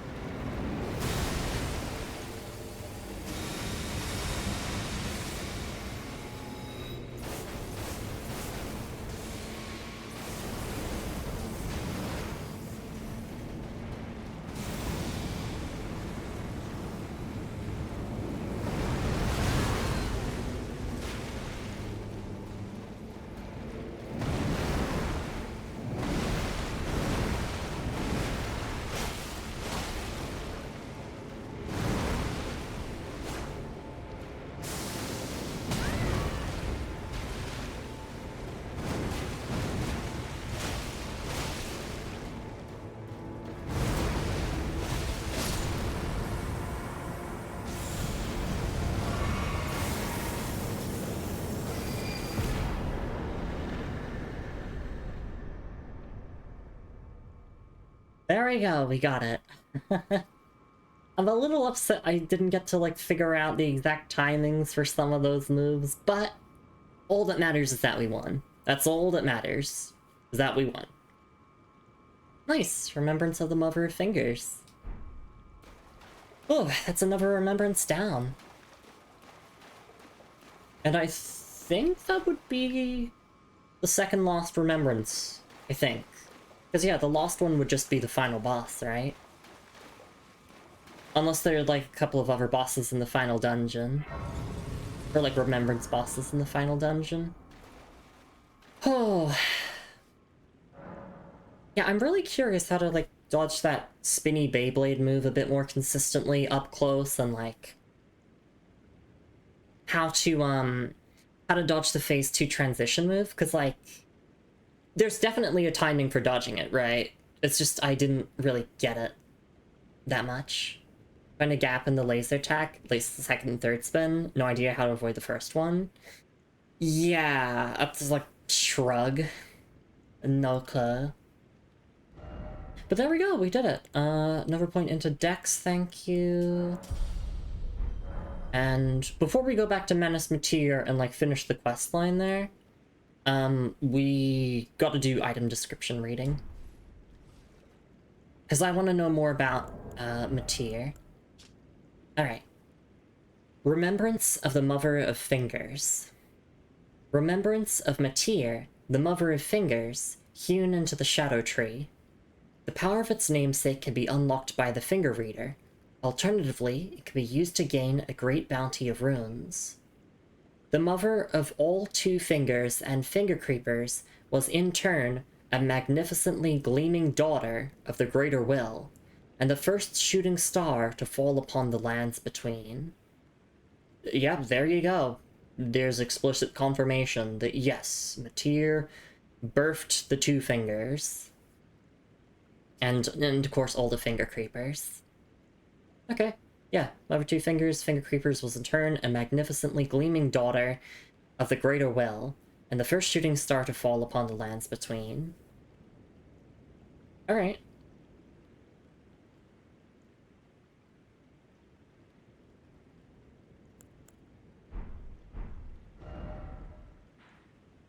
Alright, let's go back to... Oh, sorry, neighborhood dogs are barking. Hopefully that stops. They always bark around this hour. Well, I'm not gonna be able to focus on reading item descriptions if this continues, so... Maybe we take, like, another quick break, I guess? Oh my goodness, this is so bad. I'm so sorry. I have, like, all the sound suppression possible on my microphone, and... it's just that loud. And it triggers my misophonia, which, just makes me, like, irrationally angry and everything. Ugh, I'm so sorry about that.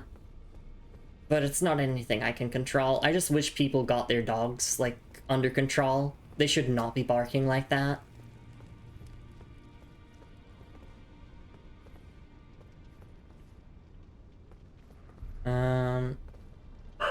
Nope, they're still going. Okay.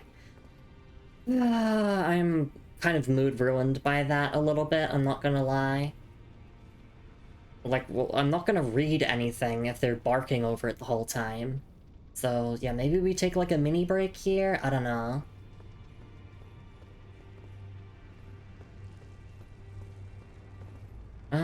We could take a mini break.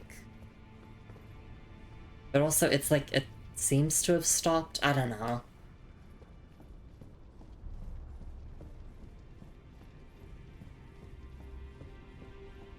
I can always reread the stuff if, like, the barking starts up as I'm doing it. First, does Metyr have any armor?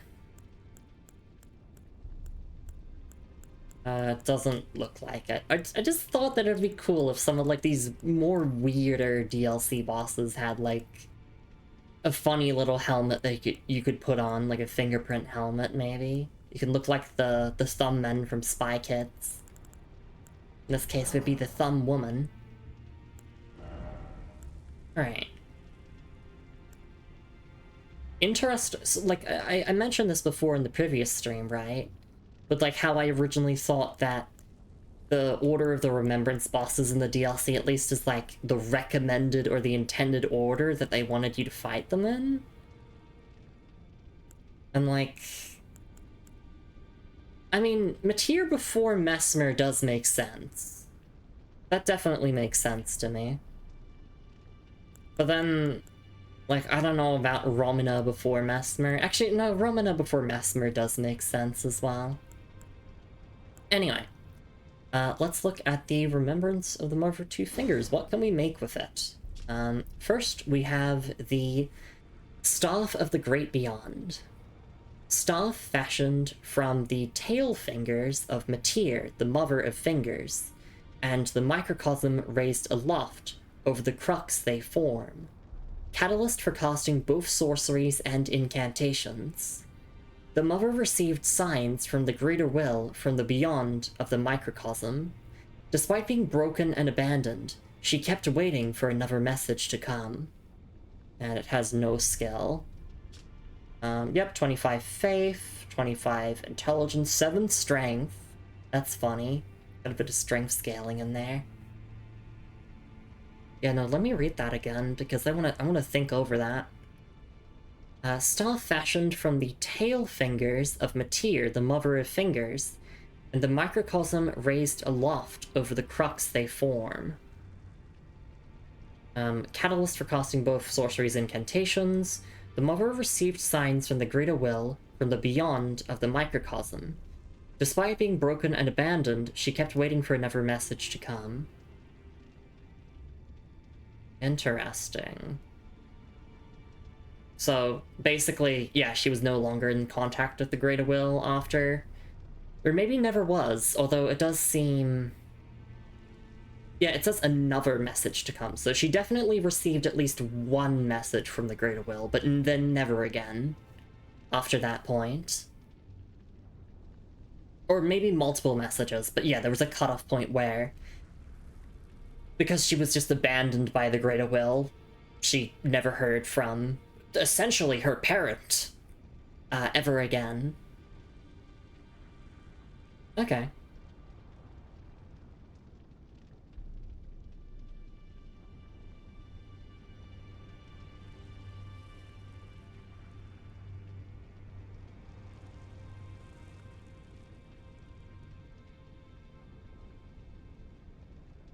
Alright, and then we have the Gazing Finger. The head of Metyr, the Finger Mother, wielded as a weapon without modification. From within the center of the fingerprint that wrinkles the creature's foremost protrusion, a tiny wart-like eye gazes vacantly into the beyond. And the unique skill is Hotower's Resentment. Skill performed as a violent bow using the finger's foremost protrusion. Resentment builds as it is forced to... Oh, sorry, bow. Sorry. Resentment builds as it is forced to bow, making it explode with anger. Hold button down to further increase resentment. So I need to see, what weapon type is this? Right, it's a colossal weapon. For a moment I was like, wait, is this a bow? Is this somehow a bow? But no, it's not. It's a colossal weapon that scales on strength, faith, and intelligence.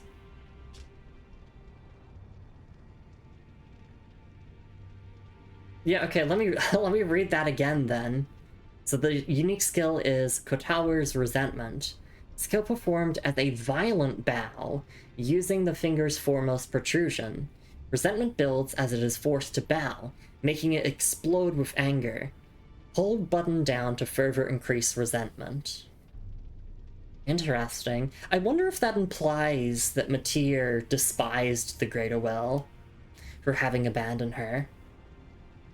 There's so much child abandonment in Elden Ring that, like, I mean, I wouldn't be surprised. Like, I mean, especially within the context of this DLC. Messmer was abandoned, and he has hatred towards his mother. Metyr was abandoned, and potentially, depending on how you read the description, if you take it literally, maybe Metyr despises the Greater Will as well. Who knows? Alright, I'm gonna read these both again, and actually, no, I'll read them out loud again, and then we'll go back to Manus Metyr. Star fashioned from the tail fingers of Metyr, the mother of fingers, and the microcosm raised aloft over the crux they form. Petals for casting both sorceries and incantations. The mother received signs from the greater will, from the beyond of the microcosm. Despite being broken and abandoned, she kept waiting for another message to come. And then, the head of Metyr, the finger mother, wielded as a weapon without modification. From within the center of the fingerprint that wrinkles the creature's foremost protrusion, a tiny wart-like eye gazes vacantly into the beyond. And then, I'm not going to read the skill again. Interesting. So yeah, she does have a little bit of an eye. I didn't realize it.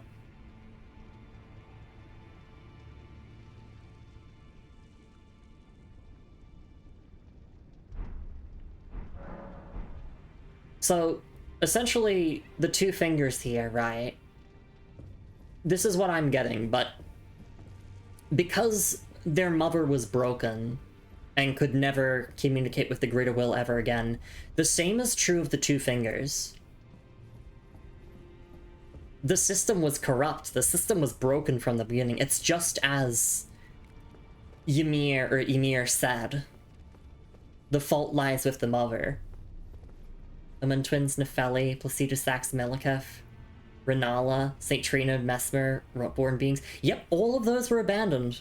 Exactly.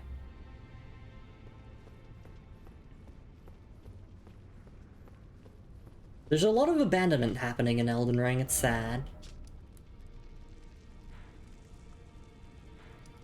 Alright, let's head back to Manus Metyr, and I think all we have to do now is just talking to the NPCs there. Let me see. Oh, I forgot to send Moon a hug during my previous break. I always do that. I can't believe I forgot that. I'm sending her one now. Alright, let me double check here.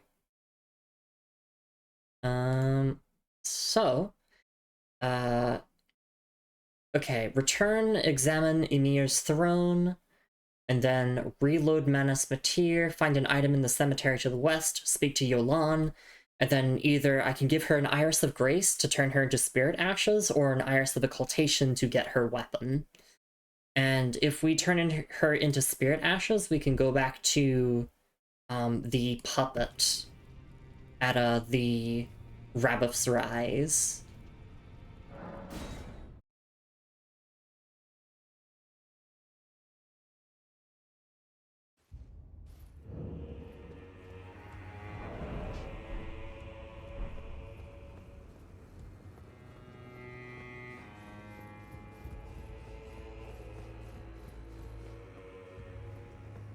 What have you done? You've wounded Count Ymir most irreparably, such that he wishes for your death, and I must attend to the Count's concerns.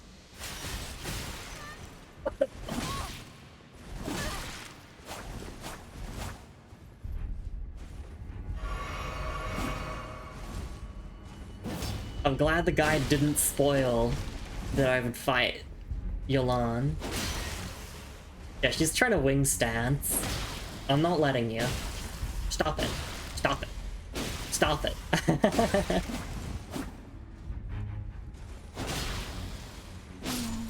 My dear star, a fine mother.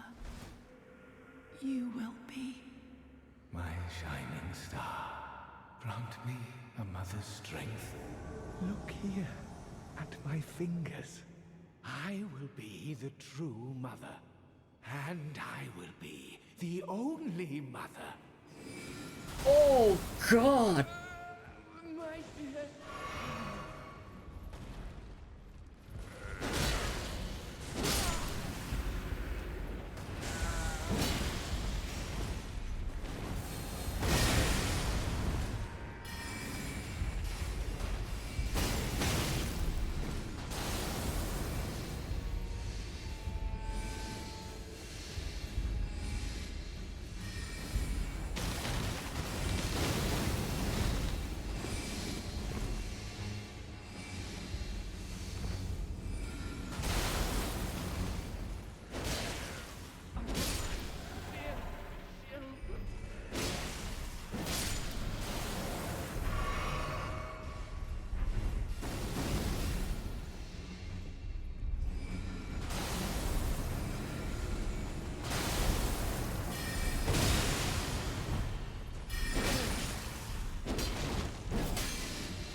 I gotta put him out of his misery.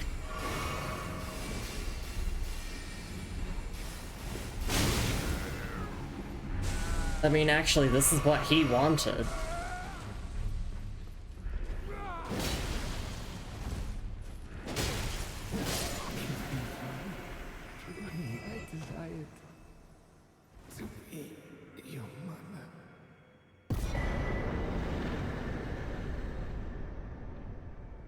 There we go.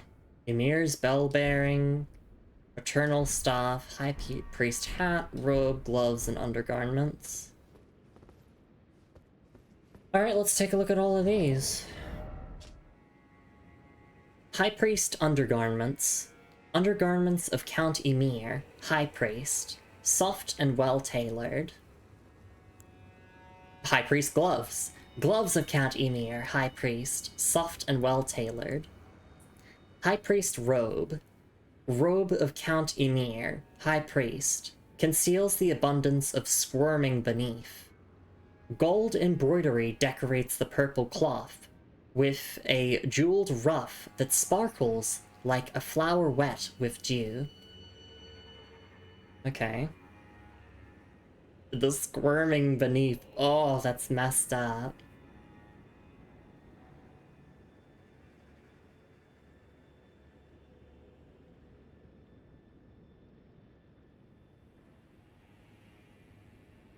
Okay. And then High Priest hat. The hat of Count Emir, High Priest. The circular design at the top represents the greater will and its lightless abyss, imparting increased intelligence and arcane to the wearer. Though Count Emir instructed Rilana in the sorcerous arts, he abandoned his allegiance to the moon. It was merely the closest of the celestial bodies. Nothing more. Okay. And then maternal staff. Staff of Count Emir, who made himself a mother of fingers, carried for want of tail fingers of his own. Enhances finger sorceries. The crystal ball, though representative of a microcosm, would not receive any sign. And it's got no skill, it's intelligence and arcane.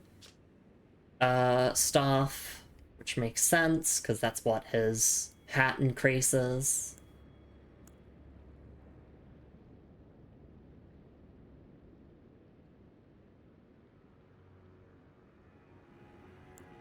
Alright.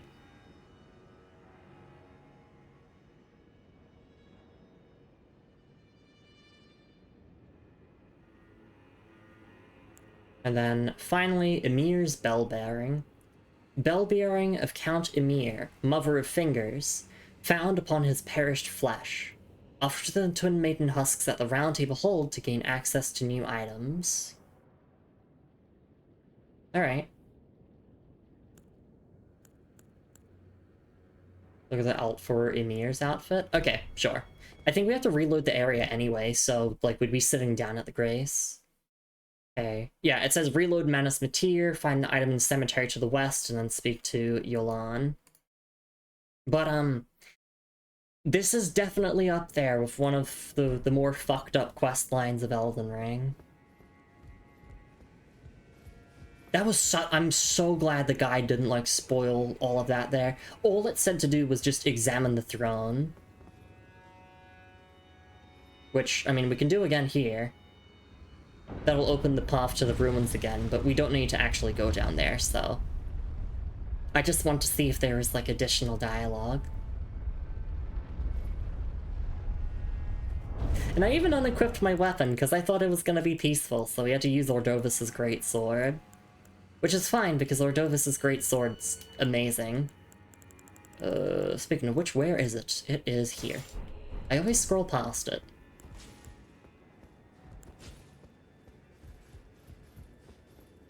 Now animate him giving birth. Wait, no, fuck, I was joking.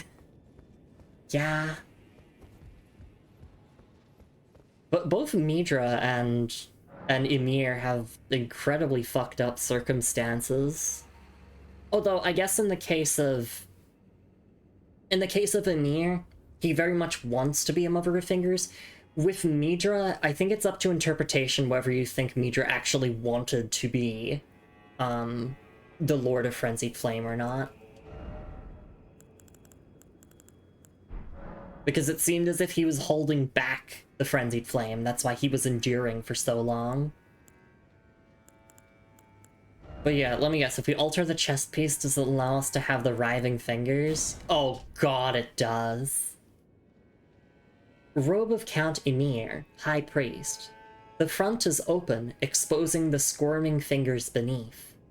This robe is the image of his fervent desire, having broken free, laying bare his greatest wish, and wearing it enhances finger sorceries. I will be the true mother. My fingers will grant us redemption. Yeah. Oh god. Thank you for showing this to me, but also... Oh, I would never wear this on my character, on any of my characters. Alright.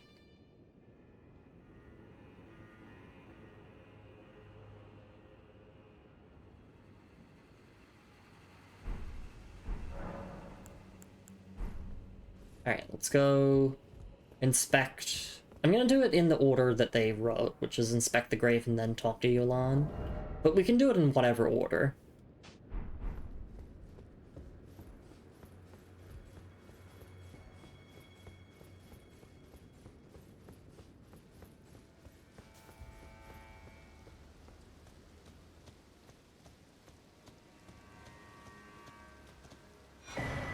Cherishing fingers. Yuri, beloved child, taken before his time.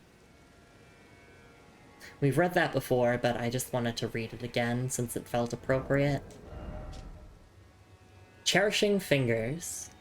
A finger sorcery of Count Emir, aspiring mother of fingers, surrounds the caster with a mesh of hefty fingers that wards all manner of projectiles, whether magical or physical in nature, away from the caster.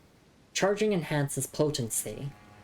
The dear fingers look after their mother, or perhaps that is merely what the mother wishes to believe. Yeah, obviously 36 intelligence, we're not using it.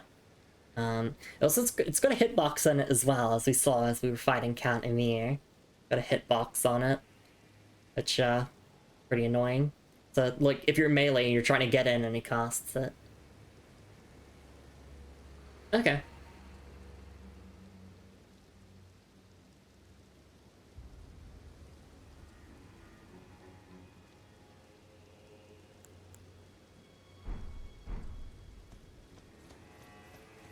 Alright, let's head over to Yolan.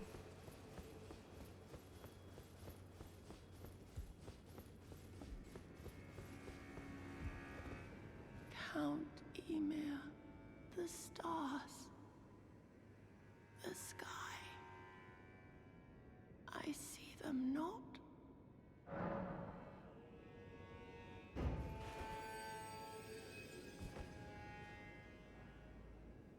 Oh, it blinds, as if our night simply never was. There we go, Sword Hand of Night, Yolan. Wonder how much Ymir's VA was paid to make moaning noises? I wonder. And hey Violets, lovely to see you around. Moon says it would be really funny if you just came back in the final stream, respect off stream to have 99 int and 99 for the final boss and acted like nothing was different. That would be funny. Unfortunately, I'm not funny like that. I wouldn't do that because I'd have to learn how to play a caster properly. Alright, let's take a look at Yolan's ashes. Sword Hand of Night, Yolan. Ashen remains in which spirits yet dwell. Used to summon the spirit of Sword Hand of Night, Yolan. Spirit of a sword hand granted light by the iris of grace. Wields a sword of bottomless black that penetrates the enemy's guard. though it was not by the shining star that she had longed for, thus was her night illuminated. But this was an at times blinding light, and threatened to expunge the night entirely. Okay, I need to read that again, because I stuttered so much that I was focusing less on what the words meant, and just reading it without stuttering more. So, Spirit of a Sword Hand granted light by the Iris of Grace, wields a sword of bottomless black that penetrates the enemy guard. Though it was not by the shining star that she had longed for, thus was her night illuminated. But this was an at times blinding light, and threatened to expunge the night entirely. Okay, that makes sense. Basically, although her night was not illuminated by Emir, it was illuminated by us giving her the Iris of Grace. And, but at times it was a blinding light and threatened to, you know, expunge the night entirely.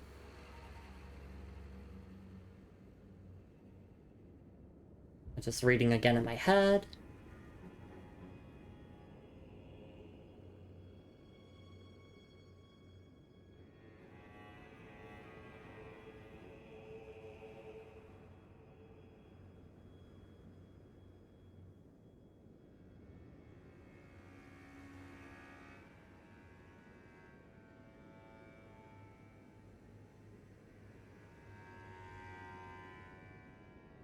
Okay.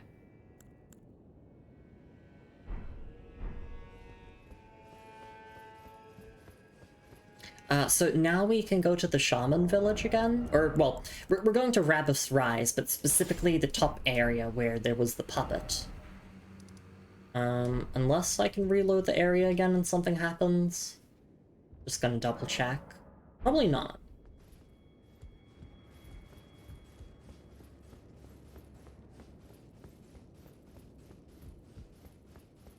Yeah, nothing seems to have changed.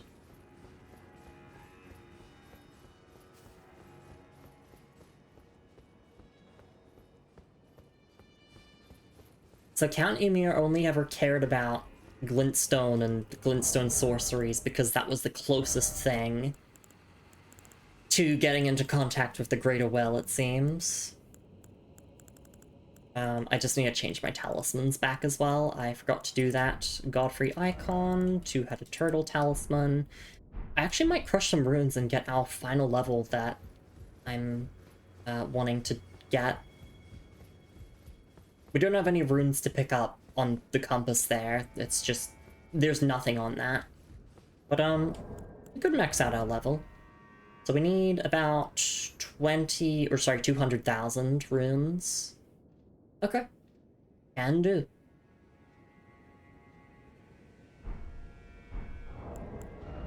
So let's go here, and... well, there we go, we can use this one. We're keeping one copy of every single rune type. Oh, oops, wait, that wasn't it. I can't do numbers. Hang on. Let me just crush... I don't care if I go over a little bit.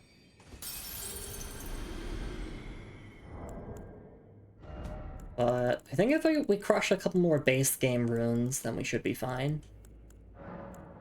And the reason why I'm hoarding one of every single rune type is just because. Kind of a completionist mindset, almost. Like, yeah, I would like to have one copy of everything. Preferably. Aside from the broken runes, we can use all of these. It's fine. Because the rune's shiny, that's also true. Is that enough to level up? It is. Alright, this is the final level we need before we can unequip Radigan's Sword Seal. There we go. We just do that, and now we can unequip Radigan's Sword Seal, and our stats are fine. We don't need to level up at all for the rest of the playthrough. Finally, okay. What do we even throw on?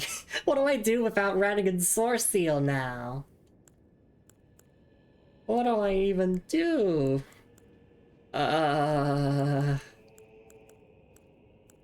Damage? Negation? I don't know.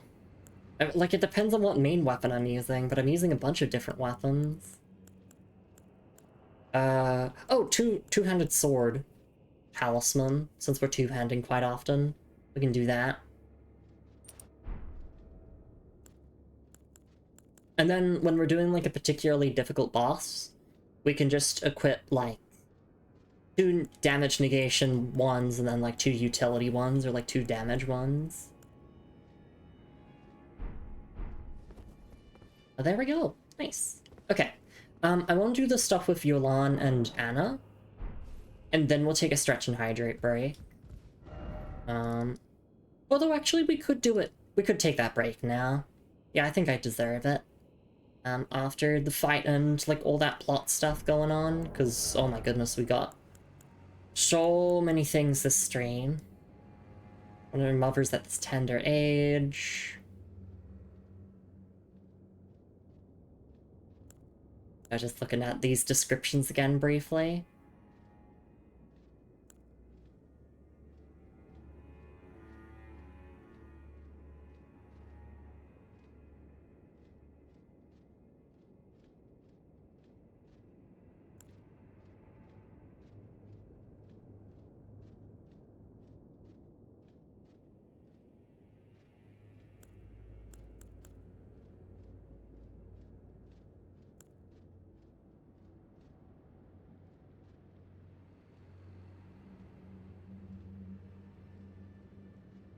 Okay. Yeah, let's, well, you know what? I kind of want to be sad. Let's fast travel to the hinterland. Actually, no, we won't take the break in the shaman village. I'm not gonna make myself that depressed. We'll just sit here, we'll take our break here, and then after that, yes, we'll do the final step of Yolan's questline, which is just going and interacting with the puppet at the top of Rabus Rise, and then after that, I don't want to go to the final dungeon just yet, so we will go back to the base game, and we'll use the imbued stone sword keys that we never used. Very beautiful. I'm so sad I got massacred. Yeah, also, actually, I want to mention this before we even go on the break, but, so there's a sign by the devs, well, you know, by the devs, but, you know, like, in the universe itself, at, like, the Marika statue that you have to do the gesture at to, like, access this area here. And it says, like, you know, be merciful to the spirited away shamans. My dumbass was thinking spirited away as in, like, literally spirited away, like, ghosts and stuff. No, they just meant kidnapped. The ones that were kidnapped and like, you know, taken to the jails and shoved into jars and all of that, which I have not shown mercy to them, actually. I've put them out of their misery. Like all those flesh lumps that we've killed in the jails in this DLC. That's so fucked up, though, that, like... Because presumably the jars in the base game aren't exactly shamans, because the shamans live in the realm of shadow. It's fucked up to think, then, that, like, either by Marika or someone else's influence, they're doing the same shit that traumatized Marika in the first place. It's just a cycle of trauma. Message unclear. Don't worry about it. Don't worry about it. It's just lore discussion for the lore nerds here. If you don't understand what I'm saying, that's fine. But anyway. I'm gonna go for that stretch and hydrate break. I will see you all in a couple minutes, and when we get back, yeah, so we'll finish Yolan's questline. Then we will go and wrap up, like, a couple of things that I know I missed from the base game. And then we can maybe get started on the final dungeon. We'll see. But I definitely want to make, like, the weekend focused on the final dungeon, or like the next streams to be focused on the final dungeon of the DLC. So yes, I'll be right back. Take care of yourselves, everyone, and I'll see you all after the break.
Alright, and I am back. Thank you so much for your patience, everyone. It's always, always appreciated.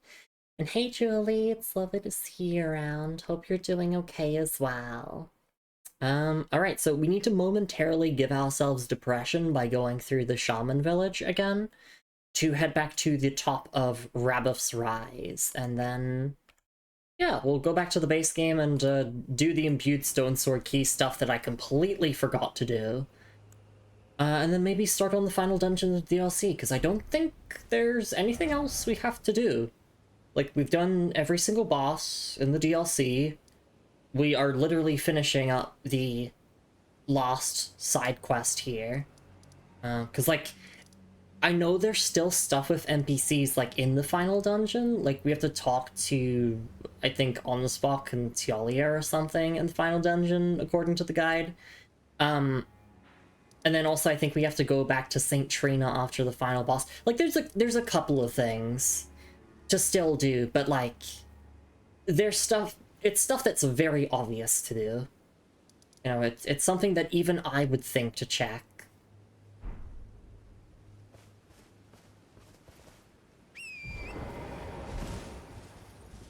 So... Welcome back, thank you, Lumi. And welcome in, Nanoblast. Lovely to see you around. May have uncovered new tech? Ooh. Requires 2 light greatswords? I see. I've got 1 here at the middle. Actually, no, I could make another. I could make Rolana's, but I don't feel like it. And also, two-handing it's weird. It's like dual weapon setup. But yeah, we need to momentarily give ourselves depression again by going through the Shaman Village.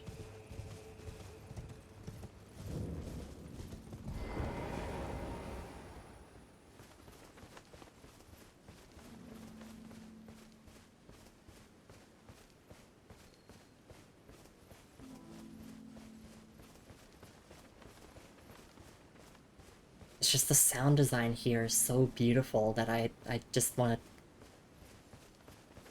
just go quiet. Just bask in the atmosphere.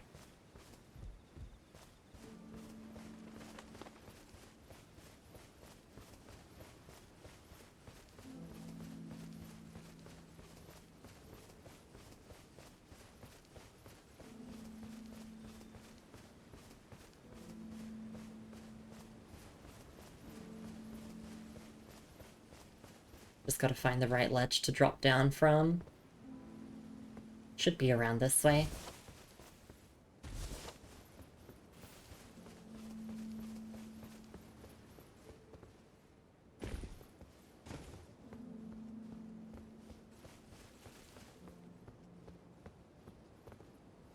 Okay, and then I'm trying to remember the rest of the path.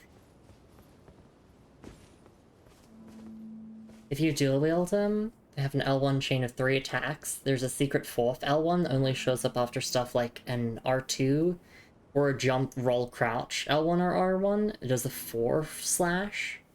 That 4th L1 is buffed by Twin Blade Talisman, so it's technically the last L1 of the chain. You can skip right to the end. Oh, that is really, really clever.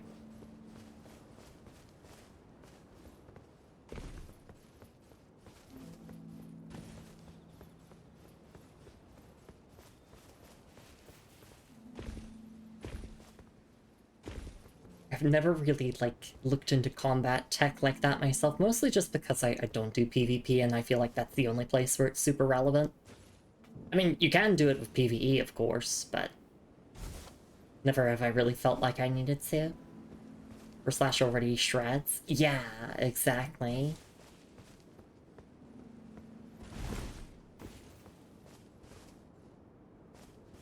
Right, it's not up that way.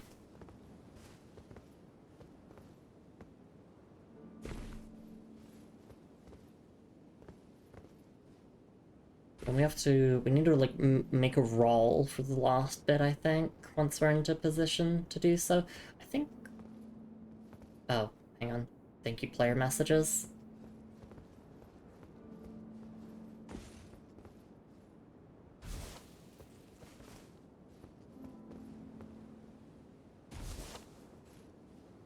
Right, roll, and There we go.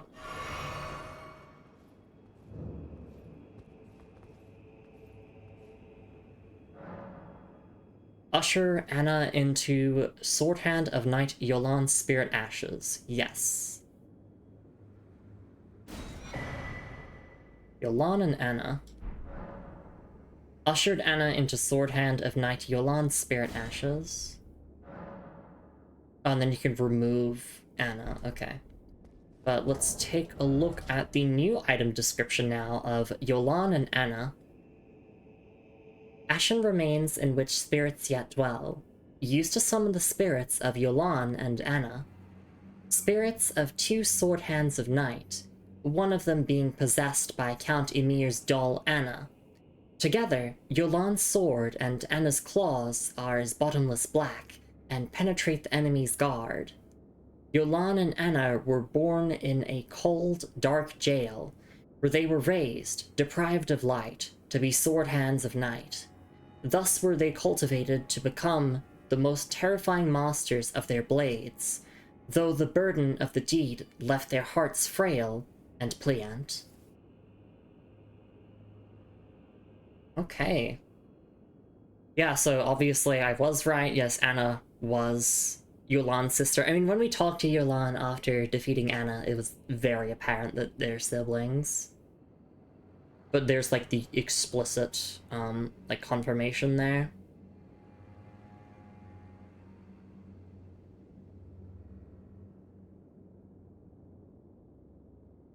But interesting that Ymir actually had a doll here. So, I mean, it's not just Celovus doing weird doll stuff.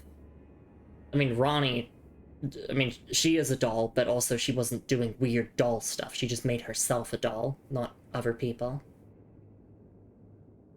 And hey, Zodiac Braves, it's lovely to see you around. Nenoblast says, not really a fan of Rolana's. It messes with the moveset too much. It's R1 attacks, or what dual light greatsword L1 attacks, and its L1 attacks are offhand straight-sword attacks, using Rolana's in one hand, but called Milady in the other gets around that, cutting off the need to level Faith past the requirement. Yeah, that makes sense. Sorry, I just want to read this description again to myself. I mean, I can read it out loud again, why not? Spirits of two sword hands of night, one of them being possessed by Count Emir's doll Anna. Together, Yolan's sword and Anna's claws are bottomless black and penetrate the enemy guard. Yolan and Anna were born in a cold, dark jail, where they were raised, deprived of light, to be sword hands of night. Thus were they cultivated to become the most terrifying masters of their blades, though the burden of the deed left their hearts frail and pliant. And they are referred to as sisters by Ymir, even though it doesn't seem as if they're, like, biologically related. Spirit that's possessed by a doll is not a thing for sure. Yeah! It's kind of unlike anything we've really seen. Because, like, there are the doll summons, but those aren't, like, spirits. Those are just the dolls. This is a spirit doll. Yeah, you'd think it'd be the other way around. But no, Anna was just built different, and now they can be together. Yeah, I'll keep them as this spirit ash. They can be together. That makes me happy. That's like a good ending for Yolan's questline, or like as good as it gets. I mean, it's either this or she dies by giving her the Iris of Occultation. Actually, dolls have a blue item icon though, right? Yes, the illustration is more blue, whereas this one is like a white. Alright.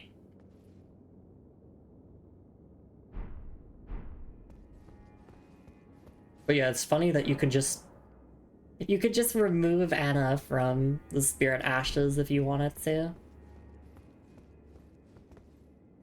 Alright, so now we are ready to do the final dungeon of the DLC from what I understand.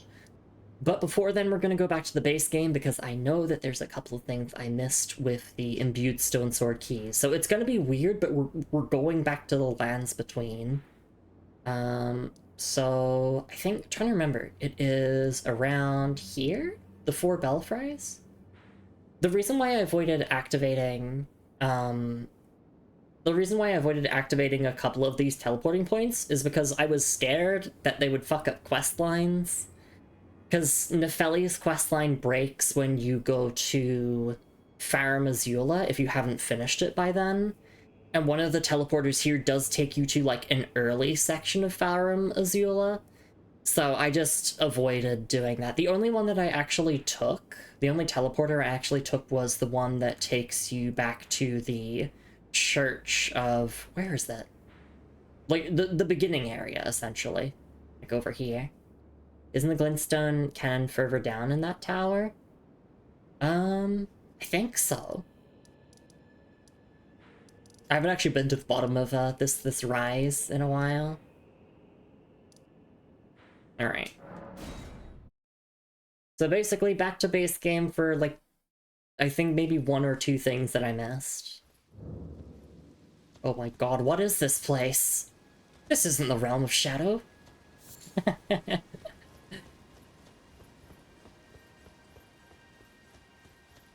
Oh my god. Obviously, the Erd Tree is in a bit of a state at the moment. Yeah, in terms of main game progression, just to remind people, we have done everything in the base game aside from inheriting the Frenzied Flame, and aside from the final boss and ending, of course, because I always do the DLC right before the final boss. Dark Souls 1 got me into that habit. Precipice of Anticipation. Yeah, so that takes you to the Church of Anticipation, where you can get your rematch on the Grafted Scion. I do think from a story sense it makes sense to do the DLC before burning the Erd Tree, but I'm happy that, you know, I did it as late as possible without, you know, doing the final boss. And then this is Crumbling Lands. Alright. Viewed black and viewed sword key. So this will take us to, I believe it's like a cutoff section from the rest of Farum Azula. I don't know if going here breaks Nefeli's questline if you're still in the middle of it. Because you are technically in Farum Azula now. This is from a game that came out in 2022 called Elden Ring. Ah, I see. People coming into the stream are going to be so confused, like, what? Why is it called Manus Metyr, but she's in Farum Azula? It's to get an item that I missed, or items. It doesn't? Oh, okay. Yeah, people complain about, like, FromSoft questlines being too strict or whatever, but I think that Elden Ring is the most generous they've ever been. The only thing that makes Elden Ring quests hard, in my opinion, is the fact that it is in an open world. The fact that, like, the map is very big, that you might not meet the same character again because you might not go to the spot where they relocate. But I don't think that's a concern at all for completionists, because we're going everywhere. Try jumping. Oh, and I guess the stuff in the DLC with, like, Miquella's Great Rune being discarded, but, like, that doesn't really break any quest lines, it just skips them ahead a little bit and you miss out on some dialogue. Ranged battle. Yeah, we can just throw spears at the beastmen here.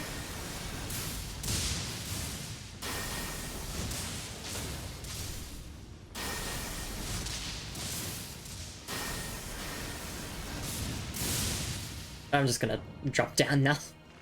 I think I could do that. Boop. Oh my god, please. Don't do this to me.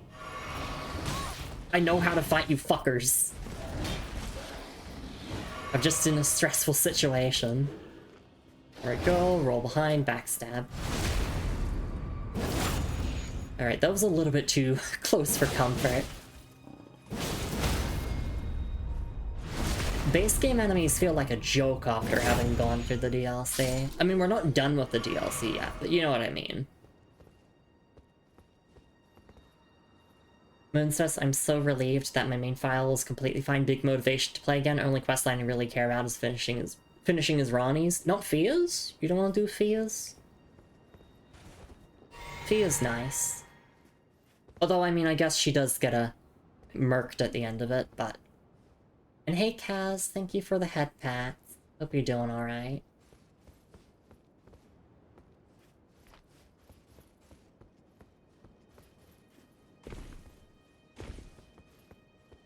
But yeah, no, it's really hard to fuck up a questline in Elden Ring. Urtry, oh Urtry, but it's like a dream. It's on fire. I have one more set with Fias. I'm gonna kill the D-twins first. Unfortunately, you can't kill the one... You can't kill the twin that actually kills Fia. Because he's protected by a little barrier that prevents you from hitting him. You can't kill him, sadly. You can kill one of the D-twins, but you can't kill the other. But besides, the first D that you meet dies anyway, as part of Fia's questline.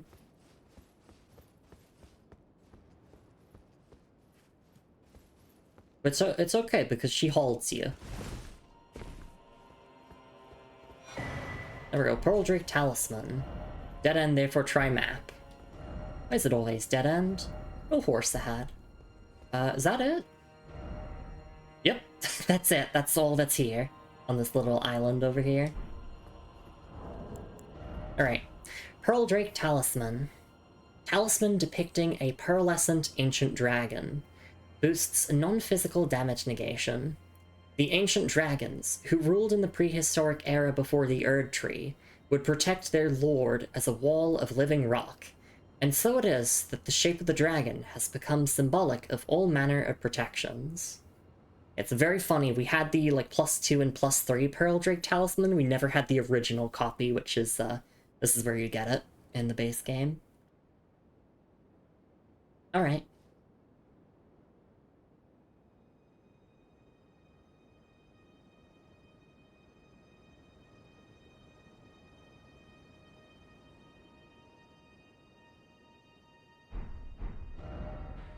Sorry, I'm just thinking about it. I kind of wanted to make a Blue Sky post about it, but it is so funny to me that Godfrey, first Elden Lord, is a fraud because he actually wasn't. Of course, it seems like common knowledge of Placido Sax being the first Elden Lord is unknown to the people of the Lands Between. But it's just, it's funny to me. Because we don't know about Placido Sax, Godfrey can be the first Elden Lord. More like fraud-free. Got him. I'm gonna go back to more. I think we got his dialogue after you beat Mesmer, but I want to double check. Oh, we have to burn the ceiling tree, right, I forgot. We don't just waltz into the tower enshrouded by shadow. Hello. Hello. I don't know what to do. Our mother abandoned her brood. She did not love us. We are her children. What should we do? Must we be sad forever? I don't know either. Till we meet again. We're saying I don't know for, like, very specific reasons.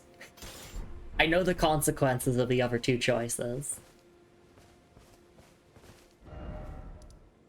Alright, so I guess we just burn the ceiling tree now, and we get started with the final dungeon. We're not gonna get far in it, I don't think. But we can start it. Oh wait, actually, no. I didn't check the other belfries. Sorry, I'm a little bit scatterbrained at the moment, it seems.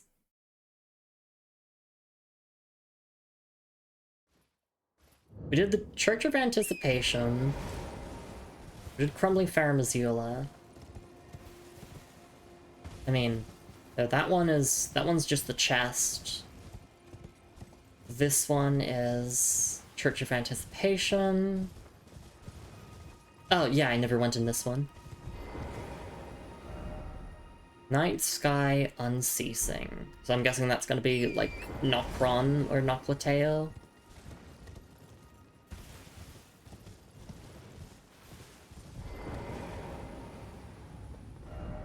Crumbling lands. Okay, just making sure that I have gotten all of these. I mean, if I see the portal open, it means I've gotten them, but I'm just double checking. Yeah, Precipice of Anticipation, so we just have to do this last one here. I just completely forgot these existed for the longest time.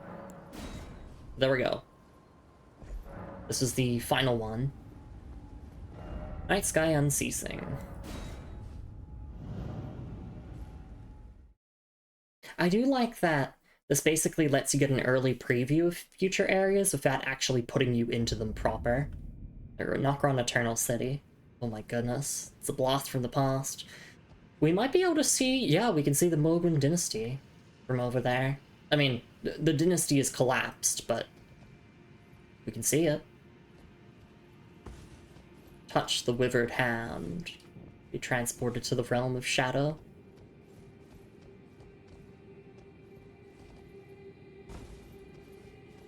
That seems pretty straightforward. We just head down here. Actually, I can just check on the map. Okay, this is the whole area.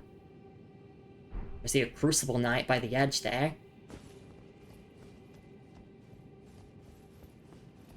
I don't really bother with stealth, like, in this game anymore. But I'm imagining you could sneak up and maybe... Well, no, you can't backstab them, but maybe you could bonk them off without them realizing.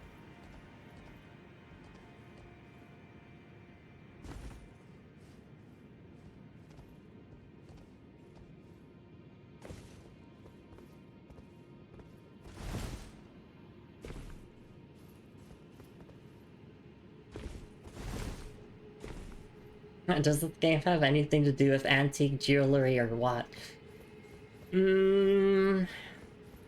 Kind of? Not really. Not in the main story, at least. But like, yes, jewelry does exist within the world of Elden Ring.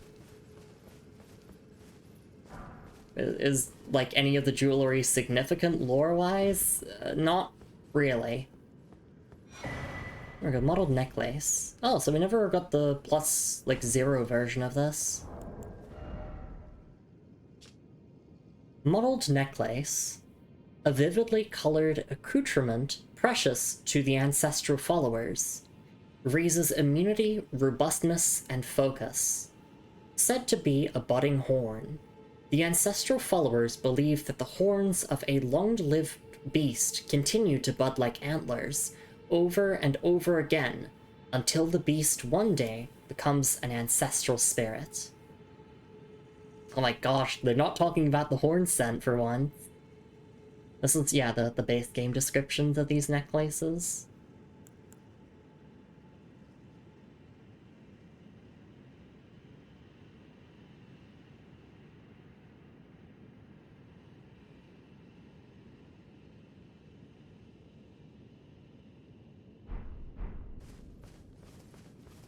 I wonder if there...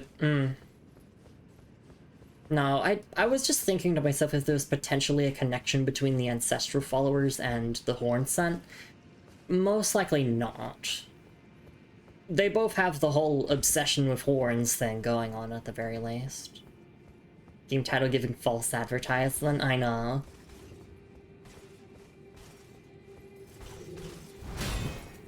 Well, we are in search of the Elden Ring.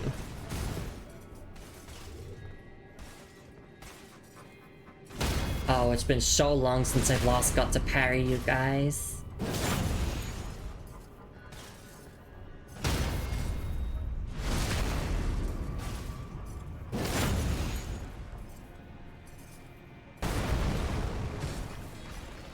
Oh, I messed up. There we go.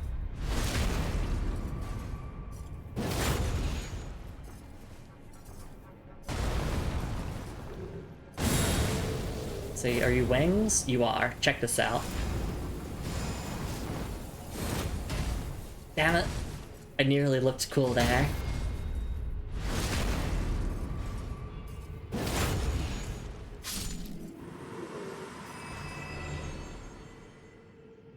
There we go.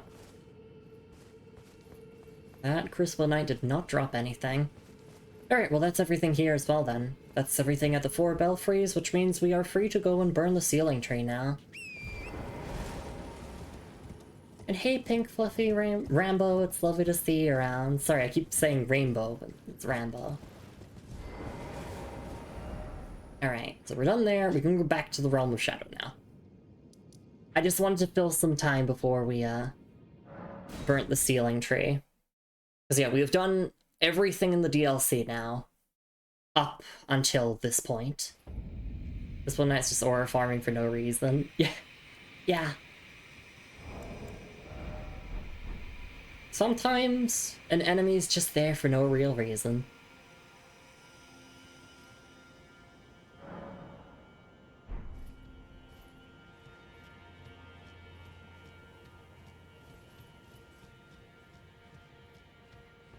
Yeah, we didn't burn the sealing tree when we beat Ramina because we did all that stuff with Manus Metyr, which we're all done with now. We defeated Metyr, Mother of Fingers, then we got all that lore, and I'm like, that's kind of awesome that we've got more lore on the 2 fingers and the Greater Will and all that.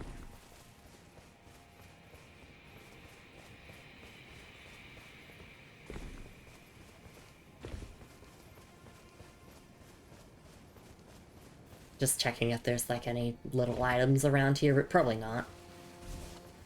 So we're not going to finish the final dungeon in this stream, we're just going to start a little bit of it. I don't know how long this final dungeon is in this DLC.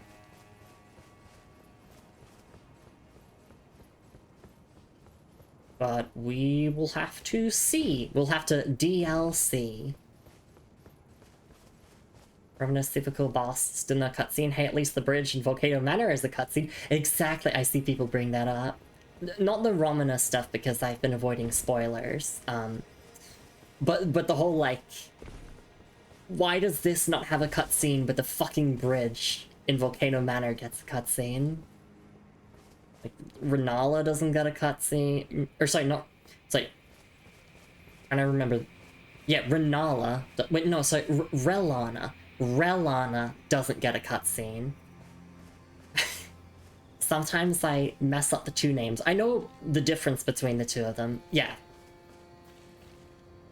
It's just, I have to remember, is it the L's first or the N's first? It depends on which of the 2 I'm talking about. Ron is such an important boss. Yeah, absolutely. Having... Well, some people theorize that Romina is just the mother of Scarlet Rot as a whole. I don't really know about that. It depends on when Melania was born, honestly. If Melania was born after the Crusade, then yeah, I can see it. But I think we don't exactly know when... No, do we know when... Oh, actually, no. Melania was born after the Crusade. I'm talking myself through this. Melania was born after the Crusade. I know this because she's the child of Radigan and Marika, and they didn't have their union until after the whole breakup with Renala happened. So yeah, that makes sense. So yeah, no, Romina is essentially the origin of Scarlet Rot. Just in the lands between as a whole. Well, I mean in the Realm of Shadow, but you know what I mean, in the world of Elden Ring. I wonder... I mean, obviously Melania got the Scarlet Rot because of incest. But... I wonder. I wonder if there's a connection. Like, why it had to be Scarlet Rot.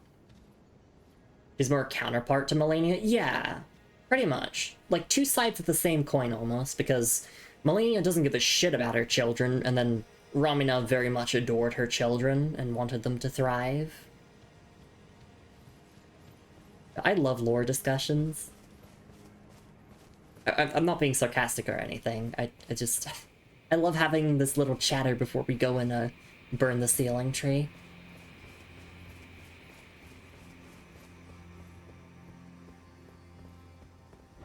Offer fire. Just looking at these figures here.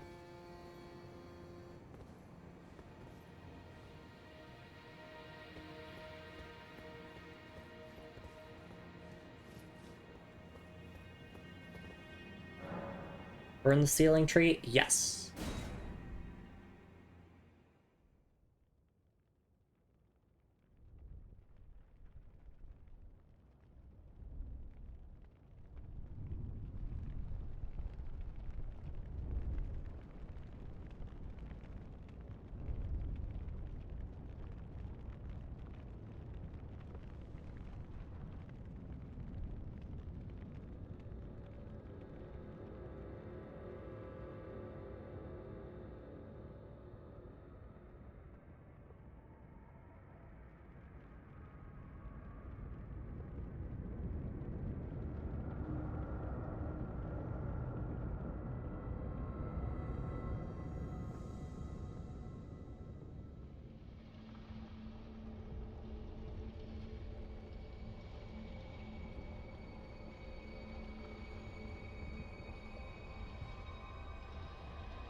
Here we are.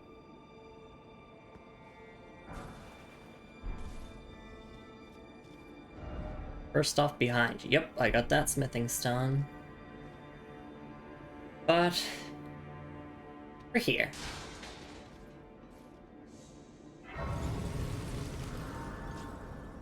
We're finally here at the tower enshrouded, well, no longer enshrouded by shadow. I want to see if I can go back to, I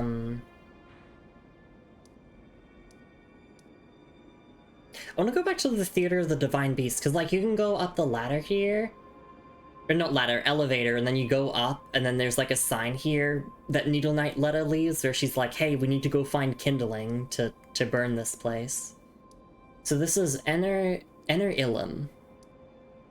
I wonder if that, like, means something in a different language, because I'm unaware. Rabo says, even though if Melania had her third bloom, should be much stronger than Ramina, I imagine thankfully we killed her in her second bloom. Yes, I agree. There are some people who argue that Melania bloomed 3 times in the events of the main story. That's bullshit, firstly, because it doesn't say God slayed or anything when you kill her. And, like, where would this mysterious second bloom be? Some people say it happened in the side room, like, before her boss fight, but I think that's bullshit. Because it's just, it doesn't really make sense. And the boss says, hey, why does a demigod who clocks himself in gold and light hide himself in a shadow-shifted tower? Could it be that he's secretly evil? Because Miquella's a coward? Well, like, we've been paying attention to the whole story of the DLC this whole time, so I could literally tell you why. Miquella is here to go to the Gate of Divinity and ascend to godhood, and to usher in a new age. Presumably to cleanse the sins of, you know, the Crusade here, and, you know, all the shit that the Hornsent had to deal with, and etc, etc, etc, etc. That's kind of a threat to us, because I want to usher in an Age of Stars of Rani. I don't fucking want whatever Miquella's going for. Although, I do really want to meet Miquella and actually hear from himself what he actually envisions for his own age. We also know that the body of Mohg was taken after we killed Mohg and brought here to the Realm of Shadow to serve as a vessel for a lord who will be Miquella's consort, and it's been heavily, well, not even heavily implied, it basically confirmed that Radahn was meant to be Miquella's consort, so my theory is that we're gonna be fighting, like, maybe like a duo fight of, like, maybe we'll just be fighting Miquella, or maybe, like, it'll be an Ornstein and Smo fight of, like, a revived Radahn and Miquella. Like, I don't know. I've never played the DLC before. Don't spoil anything for me, okay? I could be right on the mark and you could all be, like, grinning and be like, oh my gosh, she knows exactly what's gonna happen. Or I could be completely off the mark and you're all laughing at me. That's the beauty. That's the beauty of paying attention to Soul's story. And description literally states it's bloomed twice already. With the third bloom, she'll become a true goddess. Exactly! Whoever says that Malenia bloomed 3 times in the main story is illiterate. Malenia bloomed once in Caelid. Her knight Bestie carried that bloom back to the tree, and then she blooms a second time in the boss fight. Exactly. That's, and then, yeah, the item description of one of the remembrance pieces that you get from Malenia literally says that. Should have been Godwyn. Would have loved to fight Godwyn. Third time is... yeah, it's one of her sisters, exactly. Yeah, the one in the side room, it's one of her sisters. Yeah, I think fighting Godwyn would have been awesome. Because, like... I guess the only way that Godwyn properly gets any sort of closure is if you, like... obviously through Fia's questline, and I know that Fia's questline then leads to its own ending. But it'd be cool if we could, like, actually slay Godwyn for real. Should have had Elden Ring sanguine. Elden Ring... or, sorry, Godwyn is stated to be the strongest full demigods as far as I remember. I think that's Radahn, actually. Because I'm gonna be real, Godwyn wasn't very strong if he got jumped by the Black Knife assassins. It's very funny Godwyn's entire personality is being dead. Pretty much, yeah. Oh, no, it's being dead and befriending a dragon. That's Godwyn's 2 accomplishments. Alright. Can I not can I not leave this place? Yeah, I want to go to the Theater of the Divine Beast and enter from that way. I guess not. You're behind. Alright. Did it the Grace first? Okay. Thought I did. We'll double check. Okay, yeah, so this is Enter Ilum Outer Wall. Oh, I didn't sit at it. Okay, thank you so much, Looney. There we go. So, if you don't like the Divine Beast Dancing Lion, you don't have to fight it. Because you just get teleported to Enter Ilum. Oh, actually, I think there's, yeah, there's a painting that we can get now. I just remembered, there is a painting we can get now. Sorry, we're gonna do Enter Ilum, later in the week. Yeah, we got this painting here. Work of Wandering Artist, reminiscence of a painting titled The Sacred Tower. This painter is said to have captured the landscape seen during the last moments of those welcomed into death's embrace. The soul of the painter and vestiges of the dead's last moments can be discovered by visiting to the location depicted even now. Okay, but where is that, though? I can kind of see the rocks in the grass. That's making me think it's, like, closer to the jagged peak, but I'm gonna be real with you all. I'm just gonna look up where that painting location is. Love when Godwyn walked up in that one epic cutscene and said... yeah, that was awesome. And, Nanobla says, into death's embrace was I sent, from death's throne shall I reign, fall to me tarnished, and rise one of my vassals in death. Exactly, Godwyn boss fight, make it happen from Soft. Just do a random update that adds Godwyn as a boss fight. Remember says, okay, don't forget that all the Black Knives held deaths and death. I don't think Radahn could have dealt with that. That's true, and they also had their veils, which makes them, like, you know, hard to actually detect. Divine Beast's such a good boss, though. If you don't fight it, you can keep hosting in this place. You can! And then Lightning Phase sucks. Good when the camera isn't having a stroke. That's my opinion. I share the exact same opinion as Looney. I think Divine Beast's Dancing Lion is awesome. The music's great, like, a couple of the elemental phases. Typically, you're gonna struggle with, like, one of the elemental phases. I feel like everyone has, like, that one specific elemental phase that they hate. For me, I think it's... I think it would be the ice one. The ice one is so annoying. But then, yeah, the camera is the thing that I have the biggest problem with in the fight. Even with the rematch in the Ancient Ruins of Rala, I still have a problem with the camera. I know I can do the fight without lock-on, but then the boss moves around so much that you have to turn the camera around, so it's a lot. Like, typically I'll have the lock-on off for, like, dragon fights, depending on how the dragon fight is. But, yeah, I can't do Divine Beast without lock-on. Phase 1 half golden, phase 2 death. Or sorry, half golden, half death, phase 2 pure gold, with Mikola body pillow on his deck. Phase 3 death, straight up. Life Hunt Scythe preferably. Death Lightning throughout the entire fight. From Self-Hire Me. It's absolute cinema. Alright, what was it? Elden Ring painting location. Because we got the painting, obviously. The Sacred Tower painting. Where is it? It is found in a small... Oh, no, that's where you find the painting. I know where that is. Let's see. Okay. It's found on the high ground east of the Temple Town ruins. This area is accessed by a spirit spring on the north side of the route, but it's initially blocked. Okay. Sure. Okay, that's a lot of instructions, but I think I can envisage where that is. Basically, yeah, go up the spirit spring at the Temple Town ruins. And then... Oh, actually, once at the top right part... Oh, the Northern Nameless Mausoleum. Okay, we just teleport there. God. Extra Life Wiki sucks. I'm gonna be real. They're so bad with describing things. Is the dungeon the only one you were missing? In terms of boss fights? Or, like, in the DLC as a whole? Yeah, this is the only dungeon we're missing. Elden.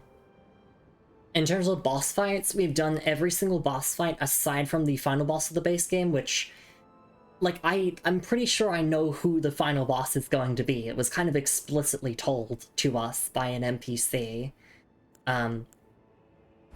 And, of course, the final boss of this DLC. So basically, we only have...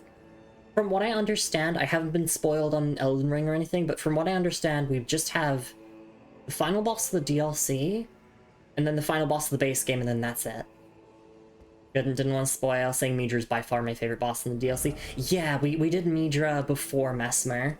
Basically, we went to Shadowkeep, we went up here, and then we immediately made our way to the Abyssal Woods. Yeah, we've done Metyr. We've done every single Remembrance boss in this DLC, aside from the final boss. Unless there's, like, another one that I don't know about, but... I mean, I could pull up my inventory. That's also part of the reason why I like to hoard all of the boss remembrances, because I can just show you all what bosses we've beaten.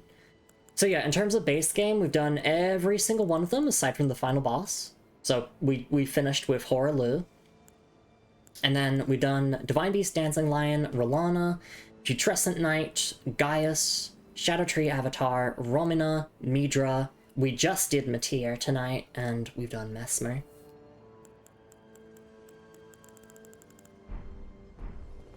And yeah, no, I love Metyr as well. Like, great fight. I don't know how someone could not like Metyr. It's such a fair fight, and it's... Just the atmosphere and everything is unparalleled. Sorry, I know I'm getting off topic with everything, it's just, what am I trying to say? I get to the Northern Nameless Mausoleum again. I forgot. It's, like, around here. Yeah, and the theme's great as well. Sorry, I'm normally not this yappy during the Elden Ring streams, because I, like, try to focus on actually making progress, but I don't really want to start the final dungeon just yet. So... that's why I'm kind of just chatting and chilling. Yeah, I don't remember how to get back to the Northern Nameless Mausoleum. It's where we fought Red Bear, I know that. I just forgot where the Spirit Spring was.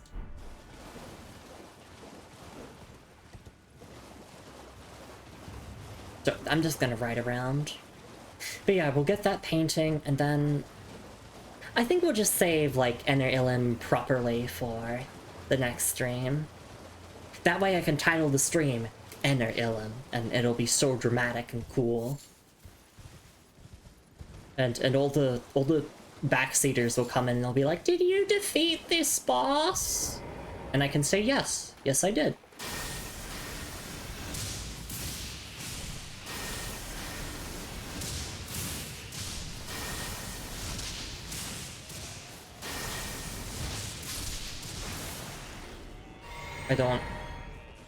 I'm gonna have to... Where that spirit spring is. I think it's closer to the Templetown ruins and not in the ravine here. The design of the arena having Metyr's head as the main light point in the arena is a nice touch in terms of what the Frenzied Flame is. Yeah! And of course, like the intro, well, not intro cutscene, the cutscene when you go into the actual fight is definitely one of the most disturbing in all of Elden Ring. There's a lot of disturbing things in Elden Ring, without a doubt, but I think Metyer's unsettling, without a doubt. But also, talking about tonight's stream, we finished Count Emir's questline. Holy fuck, like, I mean Mpreg, but also holy fuck. That was, the questline of all time. That was really disturbing shit. Oh, here's the Spirit Spring. Shit made me shiver. Yeah. I had a chatter who'd already played the DLC before, like, quickly say, like, hey, if anyone here is watching, look away from this cutscene or whatever if you're squeamish. So Mpreg 1, the one from earlier? Yes, that is Count Emir. But he starts spewing out finger creepers from his chest. Okay, so apparently from here we go west. I think it's... let's see. In the Metyr fight, dumbass boss. I thought it was okay. There was a couple attacks that I just did not know what to do about, really, but we got through it.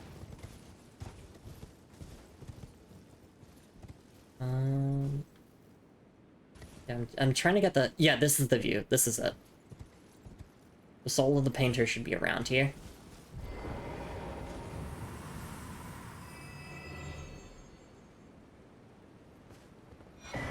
There we go. Spiral Tree Seal. Spiral Tree Seal. Sacred seal of soiled amber engraved with a spiral tree design. Enhances spiral incantations. The majesty of the White Tower, stretching to reach the gods, even inspired a secret faith in the invaders, the people of the Erd Tree. And it's gotten no skill. And yep, obviously it's a sacred seal. 147 int, incant scaling at base. It's C scaling and faith. Yep, pretty self-explanatory. But yeah, I mean, yeah, the Elden Ring story is effectively a story of colonialism, so they're not wrong when they say that people of the Erd Tree are invaders.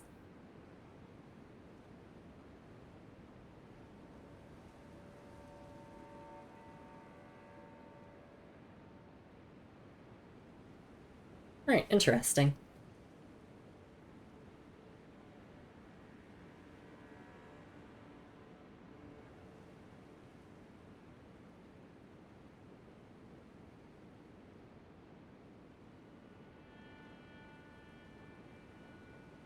Alright. Sorry, I want to look at the bottom of the description again. Stretching to even reach the gods, even inspired a secret faith in the invaders, the people of the Erd Tree.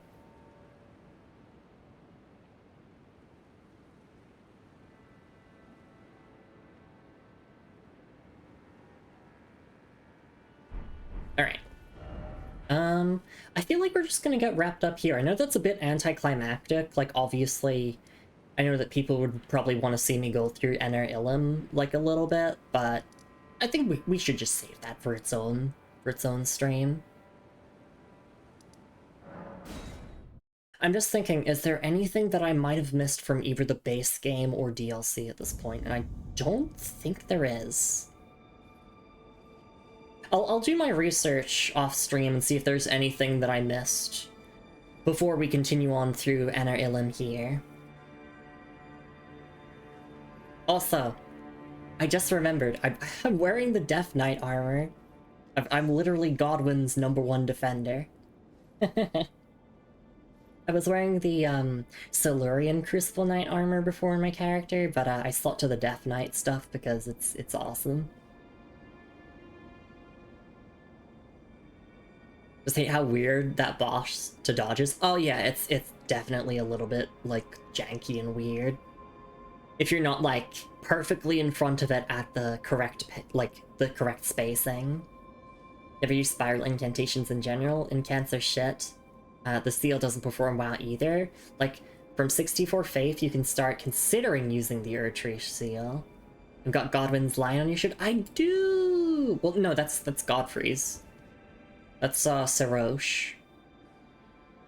I hate to actually, but I'm pretty sure that's Sarosh. That's Godfrey's. I mean, it does represent the golden lineage still, which, like, you know, the Godwin was part of.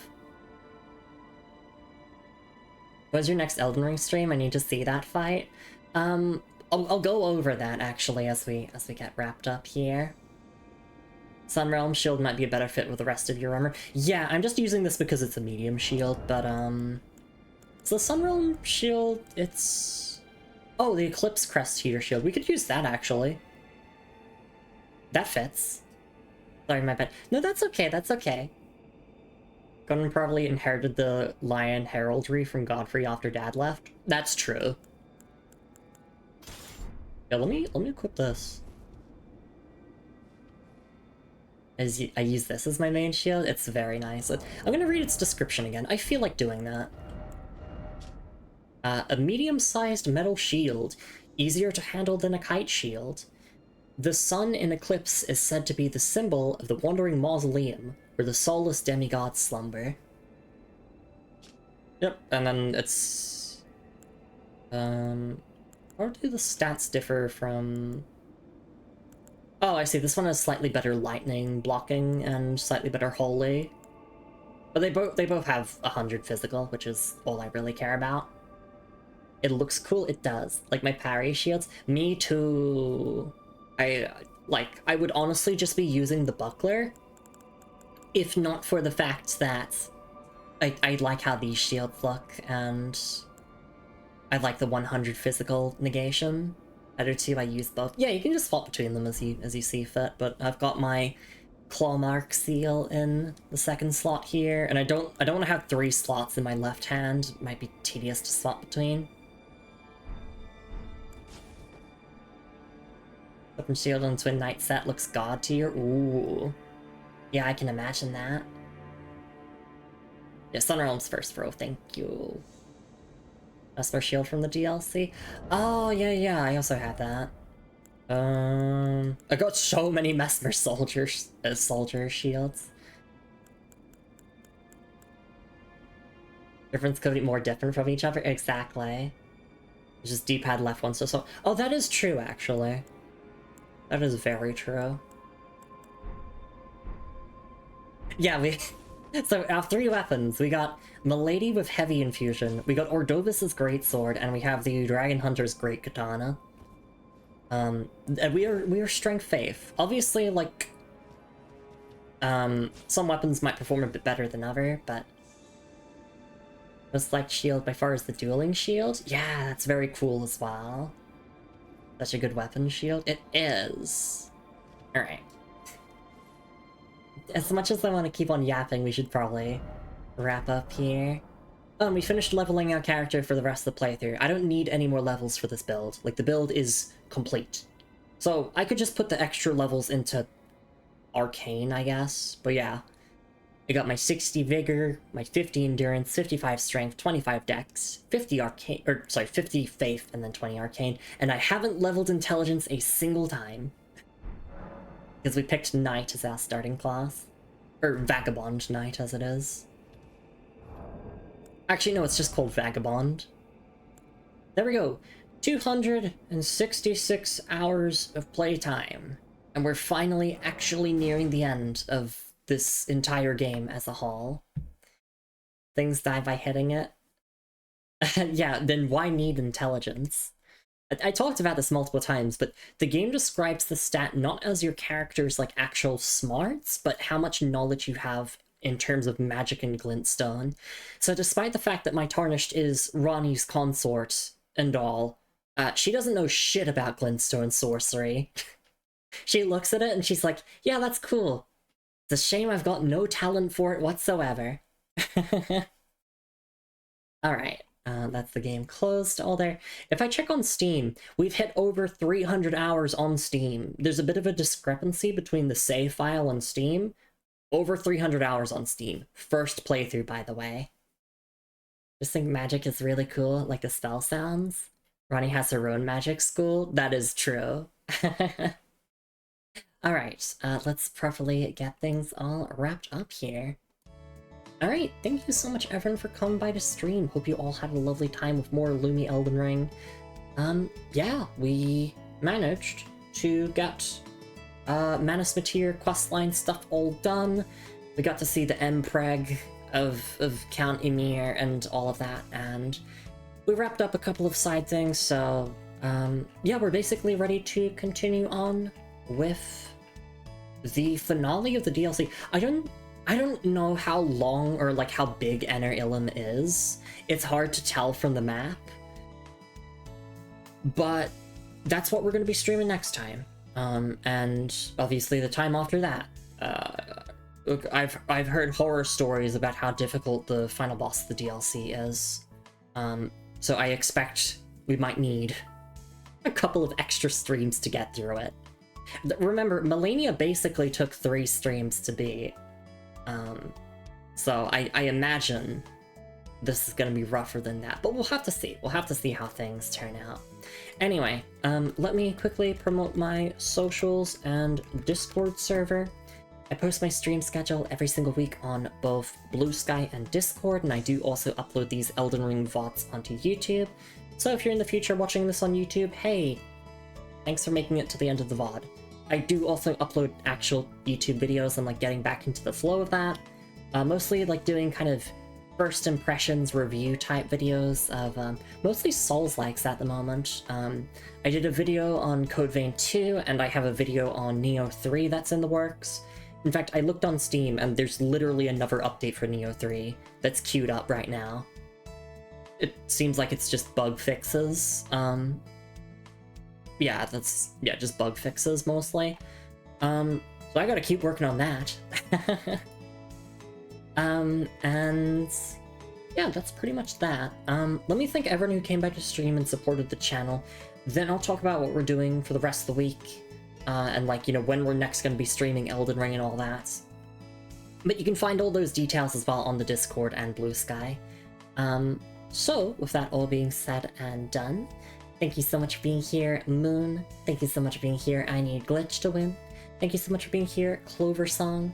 Thank you so much for being here, Looney Ravenwitch and Netta. Thank you so much for being here, Sharks Are Tasty. Thank you for being here, Melissa. Thank you so much for being here, Flo. Thank you so much for being here, Violet. Thanks for being here, RPG Julie and It's Just a Goblin. Thanks for being here as well, Nannerblast. Gotta keep scrolling. Thank you so much for being here as well as Zodiac Braves and Kaz. Thank you so much for being here as well. I gotta keep scrolling, so many people I want to thank. Thank Fluffy Rambo, thank you for being here. Thank you for hanging out, yapping along with me. And just gonna check. I think that's mostly it. But obviously, whether you were here for a minute, an hour, the whole stream, you're just lurking or watching the VOD. I hope you had a lovely time. Alright, let me catch up with chat. What have we been talking about here? Rambo says my first run I used magic until I got the Dark Moon Greatsword, and that was very smart, Unga Bunga. Yeah, honestly, Dark Moon Greatsword, probably one of the coolest iterations of the Moonlight Greatsword in a FromSoft game. Take care, thank you. Moonset's probably gonna just imbue the Greatsword with magic, mainly level int, when I fix my main file. Have a staff as my secondary weapon. Liked how wildly overpowered the Dark Moon Greatsword is. It's good. Seems that way from using it in Night Rain. Very pretty weapon. It is. It's stupidly stronger than most weapons. Just prefer colossal swords more. I'm a sides queen. Exactly. Exactly. Meanwhile, because of Night Rain, I became a greatsword truther. Like, Wilder from Night Rain, he got me liking just regular greatswords. Not like colossal swords or whatever. Just regular ass greatswords, because I like them because they're a mix of hitting hard, but also, like, I don't know, they swing relatively quickly. They're like an in-between, you know, like doing a straight sword and a colossal sword almost. And then you have light great swords, which are fucking amazing. Please put light great swords into Night Rain.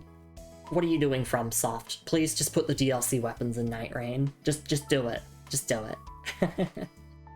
Anyway, so for the rest of the week, yes, let me go over this, because I know that Rambo wanted to hear when I was next streaming Elden Ring. So tomorrow, at the same time this stream started, we're going to be doing some more casual Balatcha runs, so it's going to just be a laid-back stream where we're just chatting and I click on the cards and I lose a whole bunch, probably. And then later in the week, on Friday and Saturday at 12 PM Australian Eastern Daylight Savings Time, we will be continuing on with the Elden Ring DLC, going through Ener Ilum. And then on Sunday at 12 PM Australian Eastern Daylight Savings Time, I'm going to be doing a Monster Hunter Wilds stream, because I know that a new update for Wilds is coming out, I think it's tomorrow. It depends on time zones. It's the 18th, and it's currently the 17th here as of this stream. And they're adding like 10-star monsters and arch-tempered Archveld, and I kind of just want to do like some endgame grinding, and just maybe like a viewer lobby or something in Monster Hunter Wilds, just like a nice, relaxing stream. Probably because Elden Ring is going to be very intense. Want to collab? Yeah, absolutely. I know that times... Oh, actually, no, you're off work that day. Yeah. So, I mean, if you don't mind, then definitely. You can hop in... And I'm not planning on doing, like, Gog Maziosa or anything. I'm just planning on, like, grinding the 10-star quests and, like... just doing a whole bunch of, like, endgame prep stuff. Basically still getting ready for Gog Maziosa, and maybe doing another attempt at Savage Omega. We'll see. Remember, says one of my most liked weapons in general is just the Great Club with a Fire Ash of War. Ooh, that does sound good. That does sound very good. I'm excited to be, like, done with this first playthrough so that I can, like, dive back in and try out some different builds, because I kind of like to stick to one build per playthrough. I don't really like to respec or anything. But it'll be fun. The Stick on Fire makes bonk. Exactly. Big bonk is good. I do like big bonk. Alright, let's see. Who can we raid off into? Oh, I mean, if it's someone's birthday, we're automatically raiding into them. We're gonna raid into my lovely friend, Markachin, whose birthday it is today. And he has been doing a Legend of Zelda Ocarina of Time randomizer, specifically trying to get 100 gold Skulltula tokens, obviously within one stream. And he's currently on a break at the moment, but he should be back in a couple of minutes. I can keep yapping, honestly, until he comes back from the break if I feel up to it. I also just feel like I've talked so much. That's the mission. Oh, if you haven't met Marky before, Marky is an absolute gamer. He does full completion on every single game he plays, so like all Steam achievements, every single collectible, even stuff that's like not required for all Steam achievements. And in fact, he's actually like going through New Game Plus in Dark Souls 2, working on 100%ing that. And the stream has been 11 hours so far. That's pretty normal for a Marky stream, I would say. Marky streams tend to be very long, but if you like my kind of more laid back like vibes, then you know Marky's channel's lovely. One question I need to know right now: from all Remembrance bosses you've fought, which one is your favorite? I really want to do a boss tier list, probably sometime after we finish the playthrough as a whole, because I think it'll be a bit easier to like organize my thoughts with a tier list, like have a little tiering system. I definitely want to do a tier list of all the Remembrance bosses. I want to split it between base game and Shadow of the Erdtree, because I feel like I don't know if I could like put them all on the same playing field. I need to treat them as separate entities. I need to treat like Shadow of the Erdtree like its own separate game almost. I don't know if I could have a favorite one for both the base game and the DLC combined. I feel like I have to have it separate. Oh, that's so hard though. I mean, obviously we haven't fought the final boss of the DLC. I want to like see that obviously, so I can make a informed opinion. But like of the ones that I fought so far, honestly, okay, so for Shadow of the Erdtree, I think it's, and I'm counting Bale as a remembrance boss because the heart of Bale is effectively a remembrance item. You just can't get runes from it. I think my favorites of Shadow of the Erdtree, oh my god, it's between these three. It's between Mesmer, Bale, and Rolana. Mesmer and Bale primarily for story reasons, like summoning Egon was so iconic, and summoning Hornsent for Mesmer was so iconic, and then Rolana is just a good-ass fight. It is just it's just a clean 1v1, no bullshit gimmicks, just simple as is. Dark Souls 1 Graveyard Skeleton's my favorite remembrance boss. Same. I'm fighting them at Soul Level 1. Welcome to Dark Souls, bitch! I'm quoting a silly little comic. Where it's like, Link is like, new adventure, let's go! And he's like in the world of Dark Souls, and he walks into the graveyard that's like next to Firelink and just dies. It's a remembrance boss. Yeah, curse you, Bale! And then, like, Hornsent going like, Mesmer, foe of my beloved people! In vengeance for the flames, my blade I wield! Like, he doesn't get as much dialogue as Egon does, but it's still hype as fuck. And then from the base game, it's kind of weird. I want to say Melania. I do like Melania a lot. It's just Waterfowl Dance. Like, I know how to dodge Waterfowl Dance. I know how to deal with Waterfowl Dance, but like, it's such an oppressive move that your opinion on Melania as a fight really hinges on how much you can tolerate Waterfowl Dance. Like, if you're really good at dodging with it and dealing with it, you probably love the fight. If you're awful at dealing with it, you probably hate the fight. I think I'm just okay with dealing with it. I can dodge it, like, pretty consistently. Unless she does it up close. If she does it in my face, then I'm fucked. I know how to dodge it up close, I just can't execute that. I feel like Melania. Melania might be my favorite base game remembrance. Okay, well now it's like I have to go through the chopping block of like the DLC. Bale, Mesmer, or Rolana? Which one of those three? See, I can't really review Bale or Mesmer properly because, like, I was doing them with summons, right? Which is a totally valid way of playing, right? Like, it's totally valid to play with summons, but the problem is that if I play with summons, I don't really get to, like, learn the boss's full moveset. I only have to dodge the boss occasionally. I don't need to dodge everything. Bale is good. Bale is good. I think I'm giving it to Mesmer. I think I'm gonna give it to Mesmer just because, like, I'm someone who values, like, story a lot and, like, lore when it comes to a Souls boss. And, like, Mesmer's got presentation, he's got music, he's got lore. He's, like, I'd say he's a pretty simple boss. Like, his moveset's a little bit tricky, you know, obviously it's a little bit serpentine. But I feel like it's pretty straightforward and easy to dodge. And, like, Mesmer, at least on my playthrough, Mesmer felt like a glass cannon. Like, he went down so quickly, especially in the second phase. Yeah, I think Mesmer might be my favorite DLC boss. But, like, Bale and Rolana are up there. Honestly, if Rolana had, like, voice dialogue or, like, a cutscene or something, I feel like that would push her up a little bit more. Sadly, she doesn't, though. Which is disappointing, because, like, she's pretty important. She's a pretty major, like, you know, figure in the DLC, and of course she has that, like, connection to Renala from the base game. But God, I'm sad. I'm sad that Relana got shafted. Mesmer hits hard and fast, but doesn't take that many hits in general. Yeah, exactly. He just kind of collapses under a few hits. You just stagger and kill him. It's pretty simple. Alright, Marky is back from his break now, so let's get that raid up and going. Please have a lovely morning, afternoon, evening, wherever you are in the world, everyone. Make sure to stretch and hydrate plenty, as I did throughout the stream. Make sure to take your meds in case you've forgotten. And, moral of this stream. What is the moral of this stream?